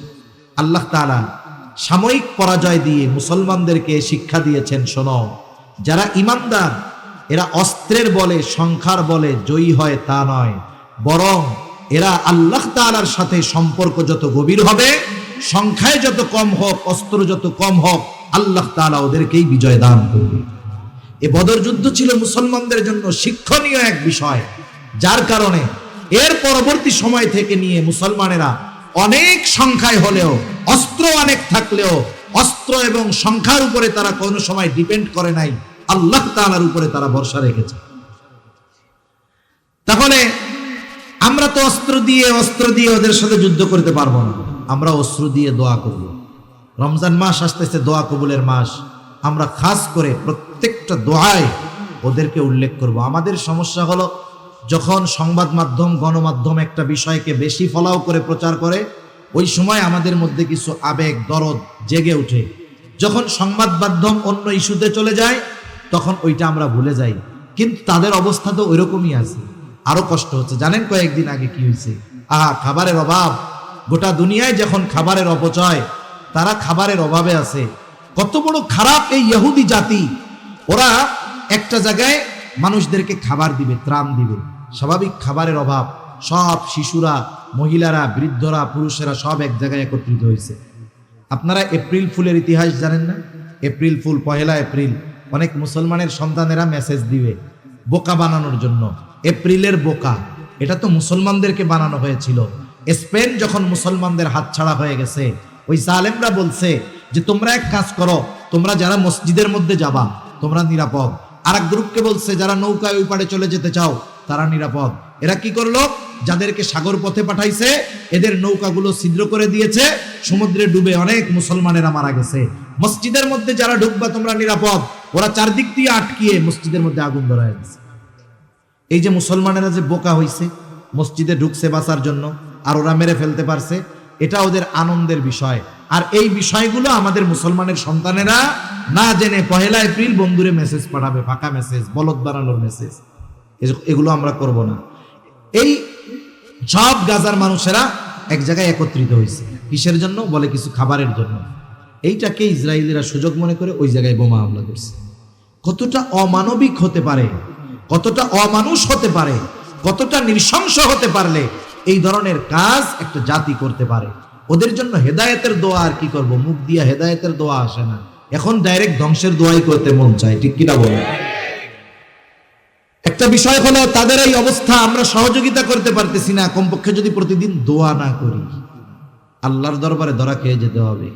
কমপক্ষে এতটুকু তো বলতে পারবো, আল্লাহ আমরা তো অক্ষম, দুর্বল ছিলাম, আপনি তো সবল, আপনার কাছে তো বলছি, আপনি এই ব্যাপারে আমাদেরকে দায়ী করেন না। সেজন্য আমরা তাদের বিষয়টা আল্লাহ তাআলার কাছে দোয়া করব তো ইনশাআল্লাহ। পেটে পাথর বাঁধা নবীজির। সাহাবী দেখা গেছে নবীজির পেটে পাথর, দৌড় দিয়া বাড়ি চলে গেছে। যে বলতেছে খাবার কি আছে? বলে একটা ছোট ছাগলের বাচ্চা আছে আর আটা আছে। কয়জন হতে পারে? সর্বসাকুল্য 7-8 জন বা 10 জন। খাবারের ব্যবস্থা করো। ছাগল জবাই দিয়া রান্না চড়াইয়া দিছে, রুটির খামিরা বানাইছে এরকম এরকম গোল গোল। অপেক্ষা করতেছে আসবে নবীজি, আর গরম গরম রুটি বানায়া নবীজিকে দেওয়া হবে। যে বলতেছে ইয়া রাসূলুল্লাহ, আপনার ক্ষুধায় পেটে পাথর, আমার বাড়িতে কয়েকজনের খাবারের আয়োজন হয়েছে, আপনি সহ কয়েকজন চলেন। নবীজি করলেন কি, সবাইরে একসাথে ডাক দিলেন। 1000-এর উপরে সাহাবী, সবাইরে। এখন বলতেছে অবস্থা কি? খাবার হলো 10 জনের, যাচ্ছে কত? 1000-এর উপরে, প্রায় 1200। দৌড়িয়া চলে গেছে আগে, যে অবস্থা তো এই। যে বলছি নবীজিকে এইরকম, আর উনি সবাইকে নিয়ে আসতেছে। মহিলার কি ঈমান, কি ইয়াকিন! বলে নবীজি আসতে বলছে? বলে হ্যাঁ, আমি নবীজিরে বলছি, নবীজি বলছে সবাই চলো। বলে তাহলে তোমার টেনশন করার কোনো দরকার নেই। সুবহানাল্লাহ। নবীজি গেছেন, নবীজিকে অবস্থা বলা হয়েছে। নবীজি বলতেছেন ঢাইকা রাখো, তরকারির পাত্র ঢাকো। এইবার রুটির খামিরা যেগুলো গোল গোল বানানো হয়েছে ঢেকে রাখো। ঢেকে রাখছে। নবীজি নিজ হাতে বের করে দেন, তরকারি উঠায় দেন, ওপাশ দিয়ে রুটি বানিয়ে দেওয়া হয়। দলে দলে ঢুকে খায় আর বের হয়ে যায়, খায় আর বের হয়ে যায়। যেই খাবার 10 জনের না হওয়ার কথা, 1000-এর উপরে সাহাবীকে আল্লাহ রাসূল সাল্লাল্লাহু আলাইহি ওয়াসাল্লাম নিজ হাতে আপ্যায়ন করেছেন। সুবহানাল্লাহ। এখানে বরকতটা হইছে মূল বস্তুর মধ্যে, মূল বস্তুর মধ্যে। দ্বিতীয় বরকতের ধরন কি? বলে দেখবেন অনেকে হাফ কেজি চাউলের ভাত খেয়ে ফেলে, এরপরে ওর পেট ভরে না। বিয়া বাড়িতে গেছে, 3 গামলা গোস্ত একা খাইছে, কয় দোস্ত এরপরে আমার পেট ভরে না, এটা আরো পারতাম কিন্তু আইনা দিল না। আছে না এরকম আল্লাহর বান্দা কিছু? আবার কিছু আল্লাহর বান্দা আছে দেখবেন ভাত নিছে এতটুক, 1 টুকরা মাছ নিছে, খাইছে তো ওর পেট ভরে গেছে। আছে না নাই? মনে রাখবেন আল্লাহ তাআলা স্বল্প ব্যয়ের মাধ্যমেও বরকত দান করে। এখন যে কথার থেকে গেলাম, আল্লাহ তাআলা নামাজি যদি হয় বরকতময় রিজিক দান করে। এই কথাই আল্লাহ তাআলা বলেন ওয়া'মুর আখলাকা বিস-সালাতি ওয়াসতাবির আলাইহা লা নাসআলুকা রিজকা। তোমার অধীনস্থদের নামাজের আদেশ দাও, তুমিও তার উপরে অটল থাকো। বান্দা আমি তোমার কাছে রিজিক চাই না, বরং তুমি নামাজি, তোমার ঘরের মানুষ নামাজি, তোমরা যদি সকলে মুসল্লি হয়ে যাও, আল্লাহ তাআলা বলেন নাহনু নারযুকুকা, মুসল্লি হওয়ার কারণে আমি আল্লাহ তোমাদের রিজিক দিয়া দিব। যে রিজিকের টেনশনে নামাজ পড়ার টাইম পাই না, আল্লাহ তাআলা বলেন নামাজি হও, আমি রিজিক দিব। তাহলে বলেন নামাজ যদি পড়ি দুনিয়ার টেনশন আছে? নামাজ যদি পড়ি আখিরাতেরও টেনশন নাই। নামাজের হিসাব আখিরাতে প্রথম হবে কিয়ামতের দিন। আল্লাহর নবী বলেন যার প্রথম হিসাব নামাজের হিসাব ঠিকঠাক মতো হয়ে যাবে, আল্লাহ তাআলা তার বাকি হিসাবগুলো সহজ করে দিবে। সুবহানাল্লাহ। এজন্য আপনাদের কাছে অনুরোধ, রমজান মাস সামনে তো কিছু কথা একদিক বলতে চাইছিলাম, আমার এদিকে মাথার মধ্যে কথাগুলো আসতেছে। রমজান মাস উপলক্ষে অনেক বেনামাজিও নামাজ শুরু করে, ঠিক কিনা বলেন? রমজানে ফজরের নামাজে যেই পরিমাণ লোক হয়, অনেক মসজিদে জুমায়ও ওই পরিমাণ লোক হয় না। এই যে একটা মাস আপনি কন্টিনিউ কাজগুলো করবেন, এই শিক্ষা নিয়ে আপনি বাকি 11 মাস কাজে চালাবেন। এজন্য নবীজি বলতেছেন যে রমজান মাস হলো মুমিনদের জন্য সবচাইতে উত্তম মাস, আর মুনাফিকদের জন্য সবচাইতে কষ্টের মাস। আপনি রোজাদার তো চিন্তা করতেছেন রোজার মাস আসতেছে, কত ফজিলত সওয়াব হবে, অল্প আমলে সওয়াব বেশি পাবো। আর যেগুলো রোজা রাখবে না মুনাফিক মার্কাও চিন্তা করতেছে দুপুরে কি খামো, বাসায় তো রান্না হইব না, ঠিক কিনা বলেন? ওদের জন্য কষ্টের শেষ নাই। আর মুমিনের আনন্দ কেন? বলে মুমিন এই 1 মাসকে কাজে লাগিয়ে বাকি 11 মাসের পাথেয় সংগ্রহ করে। সুবহানাল্লাহ বলেন। এজন্য একটা সময় সুযোগ আমাদের সামনে আসছে যে এখন যেহেতু আমি কন্টিনিউ করব 5 ওয়াক্ত নামাজ, এটাকে আমি মজবুত ভাবে ধরে রাখবো। আগামী যত হায়াত আছে আমি এইভাবে যদি চলতে পারি, ইনশাআল্লাহ উপার্জন কম হলেও বরকত দিবেন কে? আল্লাহ। তাহলে 1 নাম্বার জাহান্নামীরা বলবে লামনাকু মিনাল মুসাল্লিন, আমরা মুসল্লি ছিলাম না, আর আমরা হব মুসল্লি। 2 নাম্বার ওরা বলে ওয়ালামনাকু নুতঈমুল মিসকিন, জাহান্নামে যাওয়ার দ্বিতীয় কারণ হলো আমরা মিসকিনদেরকে খানা খাওয়াইতাম না। সেজন্য খানা খাওয়ানো ফজিলতের কাজ। রাসূলুল্লাহ সাল্লাল্লাহু আলাইহি ওয়াসাল্লামের কাছে একজন এসে জিজ্ঞাসা করতেছে আইয়ুল ইসলামি খায়র, ইসলামের মধ্যে সর্বোত্তম কাজ কোনটা? নবীজি উম্মতের রূহানি ডাক্তার, অবস্থার আলোকে জবাব দেন এই ব্যক্তির এই প্রশ্নের জবাবে নবীজি বললেন, তুতঈমুত তাআম ওয়া তাকরাউস সালাম আলা মান আরাফতা ওয়া মান লাম তারিফ। তুমি মানুষকে খানা খাওয়াও, আর পরিচিত অপরিচিত সবাইকে বেশি বেশি সালাম দাও। খানা খাওয়ানোর কথা বলে নবীজি কোনো স্তর বিন্যাস করেন নাই, ক্লাসিফিকেশন করেন নাই। একজন গরিব মানুষ সে যদি কোটিপতিকে খাওয়ায় তবে আল্লাহর সন্তুষ্টির জন্য, ওর থেকে বিনিময়ের আশায় নয়। এই খানা খাওয়ানোর মধ্যে ফজিলত আছে না নাই? আত্মীয় স্বজন দাওয়াত দিয়ে বৌভাত খাওয়ান, ফজিলত আছে না নাই? বৌভাত খাওয়াইয়া যদি কেউ টাকা নেয়, ফজিলত আছে না নাই? এ কাম আসেনি? টাকা পয়সা নেয় না খাওয়াইয়া দাওয়াত দিয়া? নেই তো। কয় হুজুর ফজিলত নাই, কে কইছে? টাকা পয়সা পাইলাম এটা ফজিলত না, এটা তো নগদ ফজিলত। খবরদার, আমি যাকে দাওয়াত দিব তাকে আল্লাহর জন্য দাওয়াত দিব। আমি আমার কার্ডে লিখে দিব যে কোনো গিফট গ্রান্ট করা হবে না, আল্লাহর জন্যই আপনাকে দাওয়াত দিয়েছি। সাহাবায়ে কেরাম খাওয়াইয়া কি বলতো? ইন্নামা নুতঈমুকুম লিওয়াজহিল্লাহ, আমরা তোমাদেরকে খানা খাওয়াইছি কার জন্য? যেহেতু আল্লাহর জন্য খাওয়াইছি। লা নুরিদু মিনকুম জাযাআ ওয়ালা শুকুরা, তোমাদের কাছে বিনিময় তো চাই না, তোমরা খেয়ে আমার কৃতজ্ঞতা প্রকাশ করো এটাও চাই না। কেন? বলে খাওয়াইছি আল্লাহর কৃতজ্ঞতা প্রকাশ করো, খাওয়াইছি আল্লাহর জন্য, বিনিময় যিনি দিবেন তিনি কে? সেজন্য আমরা মানুষকে দাওয়াত দিয়ে খাওয়াবো, দুনিয়ার স্বার্থে নয়, আল্লাহর জন্য। এখন যদি আমার সাধারণভাবে খাওয়াইলে ফজিলত, এখন বলেন যার খাবারের প্রয়োজন, খাবারের অভাব যার, তাকে যদি খাওয়ানো হয় ফজিলত বেশি না কম? এজন্য অসহায় মিসকিন দরিদ্র যারা আছে তাদেরকে আমরা খানা খাওয়াবো। আবার দেখেন প্রতিবেশী যদি অভাবী হয়, এক্ষেত্রে খানা খাওয়ানো শুধু ফজিলতের বিষয় নয়, ঈমান সম্পৃক্ত বিষয়। কারণ নবীজি বলেন, লাইসাল মুমিন আল্লাযী ইয়াশবাউ, ওই ব্যক্তি মুমিন নয় যে পেট পুরে খায় আর তার প্রতিবেশী অভুক্ত ঘটায়। রোজার মাস আসতেছে, কতজনের সামনে 10 প্রকারের ইফতার থাকবে? 10 প্রকারের ইফতার। এরপরেও কবে হায় রে তরমুজটা থাকলে খুব ভালো হইতো। আছে না এরকম? আপনার সামনে 10টা আইটেম, 3 প্রকারের শরবত, এরপরে আপনি আফসোস করতেছেন আর একটা থাকলে ভালো হইতো। অথচ দেখা যাবে আপনার পাশে আপনার প্রতিবেশী, সে পান্তা ভাতার শুটকি নিয়ে বসে আছে ইফতার করার জন্য। আছে না নাই? কেমন রোজাদার হইলেন আপনি? সেজন্য আপনি আপনার প্রতিবেশীর দিকে খেয়াল রাখবেন। আপনি 10 আইটেম থেকে 2 আইটেম কমায়া ওকে আপনি আপনার খাবারের সাথে ইনক্লুড করে নেন। একজন মানুষ, কত মানুষ রোজা রাখবে? রিক্সা চালায় রোজা রাখতে হবে, দিন মজুরি করে রোজা রাখতে হবে। আমার আপনার আশেপাশে এরকম লোকের অভাব নাই, আপনি তাকে আপনার মেহমান বানিয়ে নেন। কতজন চিন্তা করতেছে, আরে এখন তো গরম যায় নাই, সারাদিন পরিশ্রম করে কেমনে রোজা রাখবো? 2 জন মানুষ বলেন আপনি আমার মেহমান, গোটা রোজার মাস আপনি আমার সাথে ইফতার করবেন, আমার সাথে সাহারি করবেন।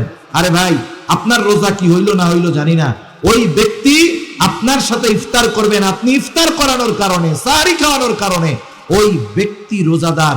যেই পরিমাণ সওয়াব অর্জিত হবে রোজার মাধ্যমে, আল্লাহ অটোমেটিক আপনার আমলনামায় দিয়ে দিবে। সুবহানাল্লাহ। এজন্য আমরা প্রতিবেশীদের দিকে একটু নজর দিব, এই বিষয়টা খেয়াল রাখবো। যাদের অভাব আছে দিব। আমি একটু আইটেম কম খাইলাম, আল্লাহ তাআলা ত্যাগের মাস না, ত্যাগের মাস তো একটু ত্যাগ স্বীকার করবো, আল্লাহ বরকত দিবে ইনশাআল্লাহ। তাহলে কাজ জাহান্নামীরা বলবে ওয়ালাম নাকুনু তুতিমুল মিসকিন, আমরা মিসকিনদেরকে খানা খাওয়াইতাম না।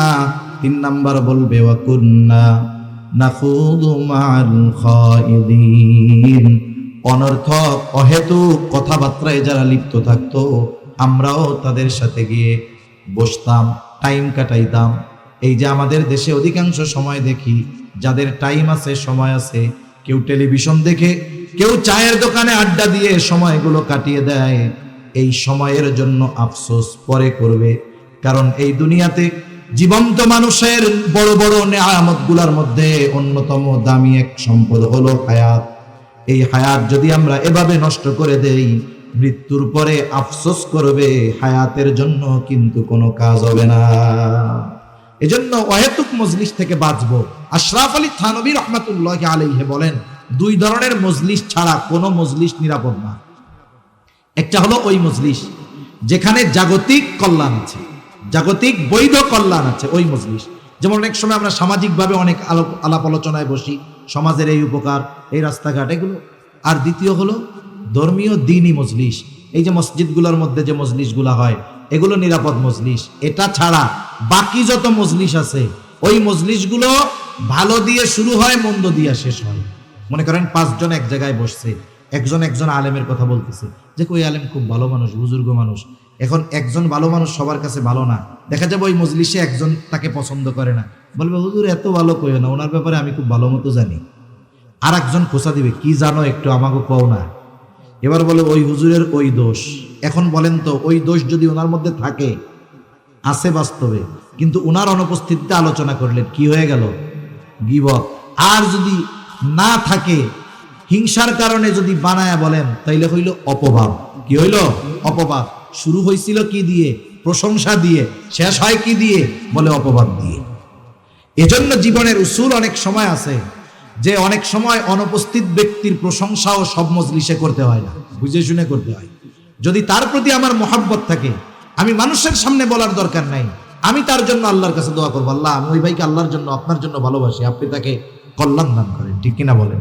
এই জন্য অহেতুক মজলিসগুলা থেকে বাঁচবো। বিশেষ করে রোজার দিন গ্রাম অঞ্চলে বেশি হয়। আমাদের মা বোনেরা সকালবেলা নাস্তার রান্না নাই, দুপুরবেলা নাস্তার রান্না নাই, এইবার সব ভাবিরা এক জায়গায় হয়ে গল্প শুরু করে, গল্প করতে করতে এইটা গীবতের এক মজলিসে পরিণত হয়ে যায়। অথচ দেখা যাবে গীবতের ব্যাপারে তো হযরত আলোচনা করে গেছে। এই অহেতুক মজলিসগুলো না করে, আমরা রোজার মাস, সারা বছর অনেক ব্যস্ততা থাকে, এখন একটু সময় আছে, কোরআনের মজলিসে একটু সময় দেই। আমরা একটু ইমাম সাহেবকে বলি যে আমাদেরকে সূরাগুলো মস্ক করানোর ব্যবস্থা করেন। সারা বছর কোরআন খতম দিতে পারি না, রোজার মাস সহি শুদ্ধভাবে 2টা খতম কোরআন তিলাওয়াত করি। সারা বছর ব্যস্ত থাকি, সময় নাই, কমপক্ষে আমলের সূরাগুলো, সূরা ইয়াসিন, ওয়াকিয়া, মুলক, কমপক্ষে এই 3টা সূরা আমরা মুখস্থ করে ফেলি। সেজন্য অনুরোধ, আমরা আমাদের হায়াতটাকে কাজে লাগাবো তো ইনশাআল্লাহ। দেখেন যারা হায়াত গোনায় অতিবাহিত করে, ওরা মরার পরে আফসোস করে। আল্লাহ তাআলা তাদের আফসোসের কথা বলেন, কি বলে তারা? ফায়াকুলা রাব্বি লাউলা আখারতানি ইলা আজালিন করিব ফাআসাদদাক ওয়া আকুম মিনাস সালিহিন। মরার পরে আফসোস করে, সময়ের দাম বুঝতে পারে, তখন বলে রব লাউলা আখারতানি ইলা আজালিন করিব, আমাকে যদি সামান্য সময়ের জন্য অবকাশ দেওয়া হইতো, আবার একটু দুনিয়ায় যাওয়ার সুযোগ দেওয়া হইতো, টাকা পয়সা তো দিছিলেন, দান সদকা করতাম, এমন নেক কাজ করতাম, সৎকর্মশীলদের অন্তর্ভুক্ত হয়ে যাইতাম, ওয়া আকুম মিনাস সালিহিন। একটু সময় দেন না, আবার একটু দুনিয়ায় যাই। বলেন তো মৃত্যুর পরে ওই ব্যক্তি সময়ের মূল্য বুঝতে পারবে ঠিক, কিন্তু তাকে একটা মুহূর্ত সময় দেওয়া হবে নাকি? যেই জিনিসের জন্য মরা মানুষ আফসোস করতেছে, ওই জিনিস আমাদের কাছে এখন আছে। সেজন্য হায়াতকে আমরা ভালো কাজে ব্যয় করবো তো ইনশাআল্লাহ। অহেতুক মজলিস থেকে বাঁচবো। 4 নাম্বার, ওয়াকুন্না নুকাদ্দিবু বিয়াউমিদ্দিন। ওরা বলবে আমরা কিয়ামতের দিবসকে অস্বীকার করতাম। এটা 2 ভাবে হতে পারে। একটা হলো অস্বীকারই করে, অবিশ্বাস করে, ওইটা বেঈমান, অনন্তকাল জাহান্নামী। আরেকটা হলো অবিশ্বাস করে না, কিন্তু কোনো সেফ বেদ নেই, মানে গাফেল, টেনশন নাই, কোনো বিশ্বাস করে কিন্তু এই ব্যাপারে কোনো টেনশন নাই, এই বেটাও দীর্ঘকাল জাহান্নামের মধ্যে থাকবে। ওরা বলবে চলছে এভাবে দুনিয়া, হায়াত শেষ হয়ে গেল, হাত্তা আতানাল ইয়াকিন, দৃঢ় সত্যের আগমন ঘটল। দৃঢ় সত্য কি? ওই যে মৃত্যু, যেটার ব্যাপারে কারো ডাউট নাই, কোনো মতানৈক্য নাই, কোনো ইখতিলাফ নাই, সেই মৃত্যু চলে আসলো। মারা গেলাম, তাওবা করতে পারলাম না, ভালো কাজ করতে পারলাম না, এখন আমরা জাহান্নামের মধ্যে। আল্লাহ তাআলাও বলেন এত কিছু জানিয়ে দিলাম সুস্পষ্টভাবে, এরপরেও যেহেতু তোমরা নিজেদেরকে পরিবর্তন করার চেষ্টা করো নাই, শুনে রাখো ফামা তানফাউহুম শাফাআতুশ শাফিঈন, তোমাদের জন্য, তাদের জন্য কোনো সুপারিশকারীর সুপারিশ গ্রহণ করা হবে না। সেজন্য সম্মানিত সুধী, জান্নাত জাহান্নাম বিষয়টা হলো, একটা মানুষ তো দুনিয়ায় থাকতেই অর্জন করে ফেলে। একজন কর্ম ভালো করে দুনিয়া থেকে জান্নাতের মালিক বনে যায়, আরেকজন মন্দ কাজ করে জান্নাতকে হারায়। এজন্য নবীজিও এক হাদিসের মধ্যে বলেন, আসলে চালাককে বলে যে অল্প দিনের হায়াত কাজে লাগিয়ে অনন্তকালের জান্নাতের মালিক হয়, আর বোকাকে বলে এই অল্প দিনের জিন্দেগি ভোগ করতে গিয়া জান্নাত হারায়, জাহান্নামী হয়। ওই ব্যক্তি হলো সবচাইতে বোকা। এজন্য আমরা চালাক হব, অল্প হায়াত কাজে লাগিয়ে জান্নাতের মালিক হব, জাহান্নাম থেকে বাঁচবো। আল্লাহ সুবহানাহু ওয়া তাআলা আমাদের সবাইকে কথাগুলো বুঝবার, আমল করবার তৌফিক দান করেন। সকলে বলি আমিন।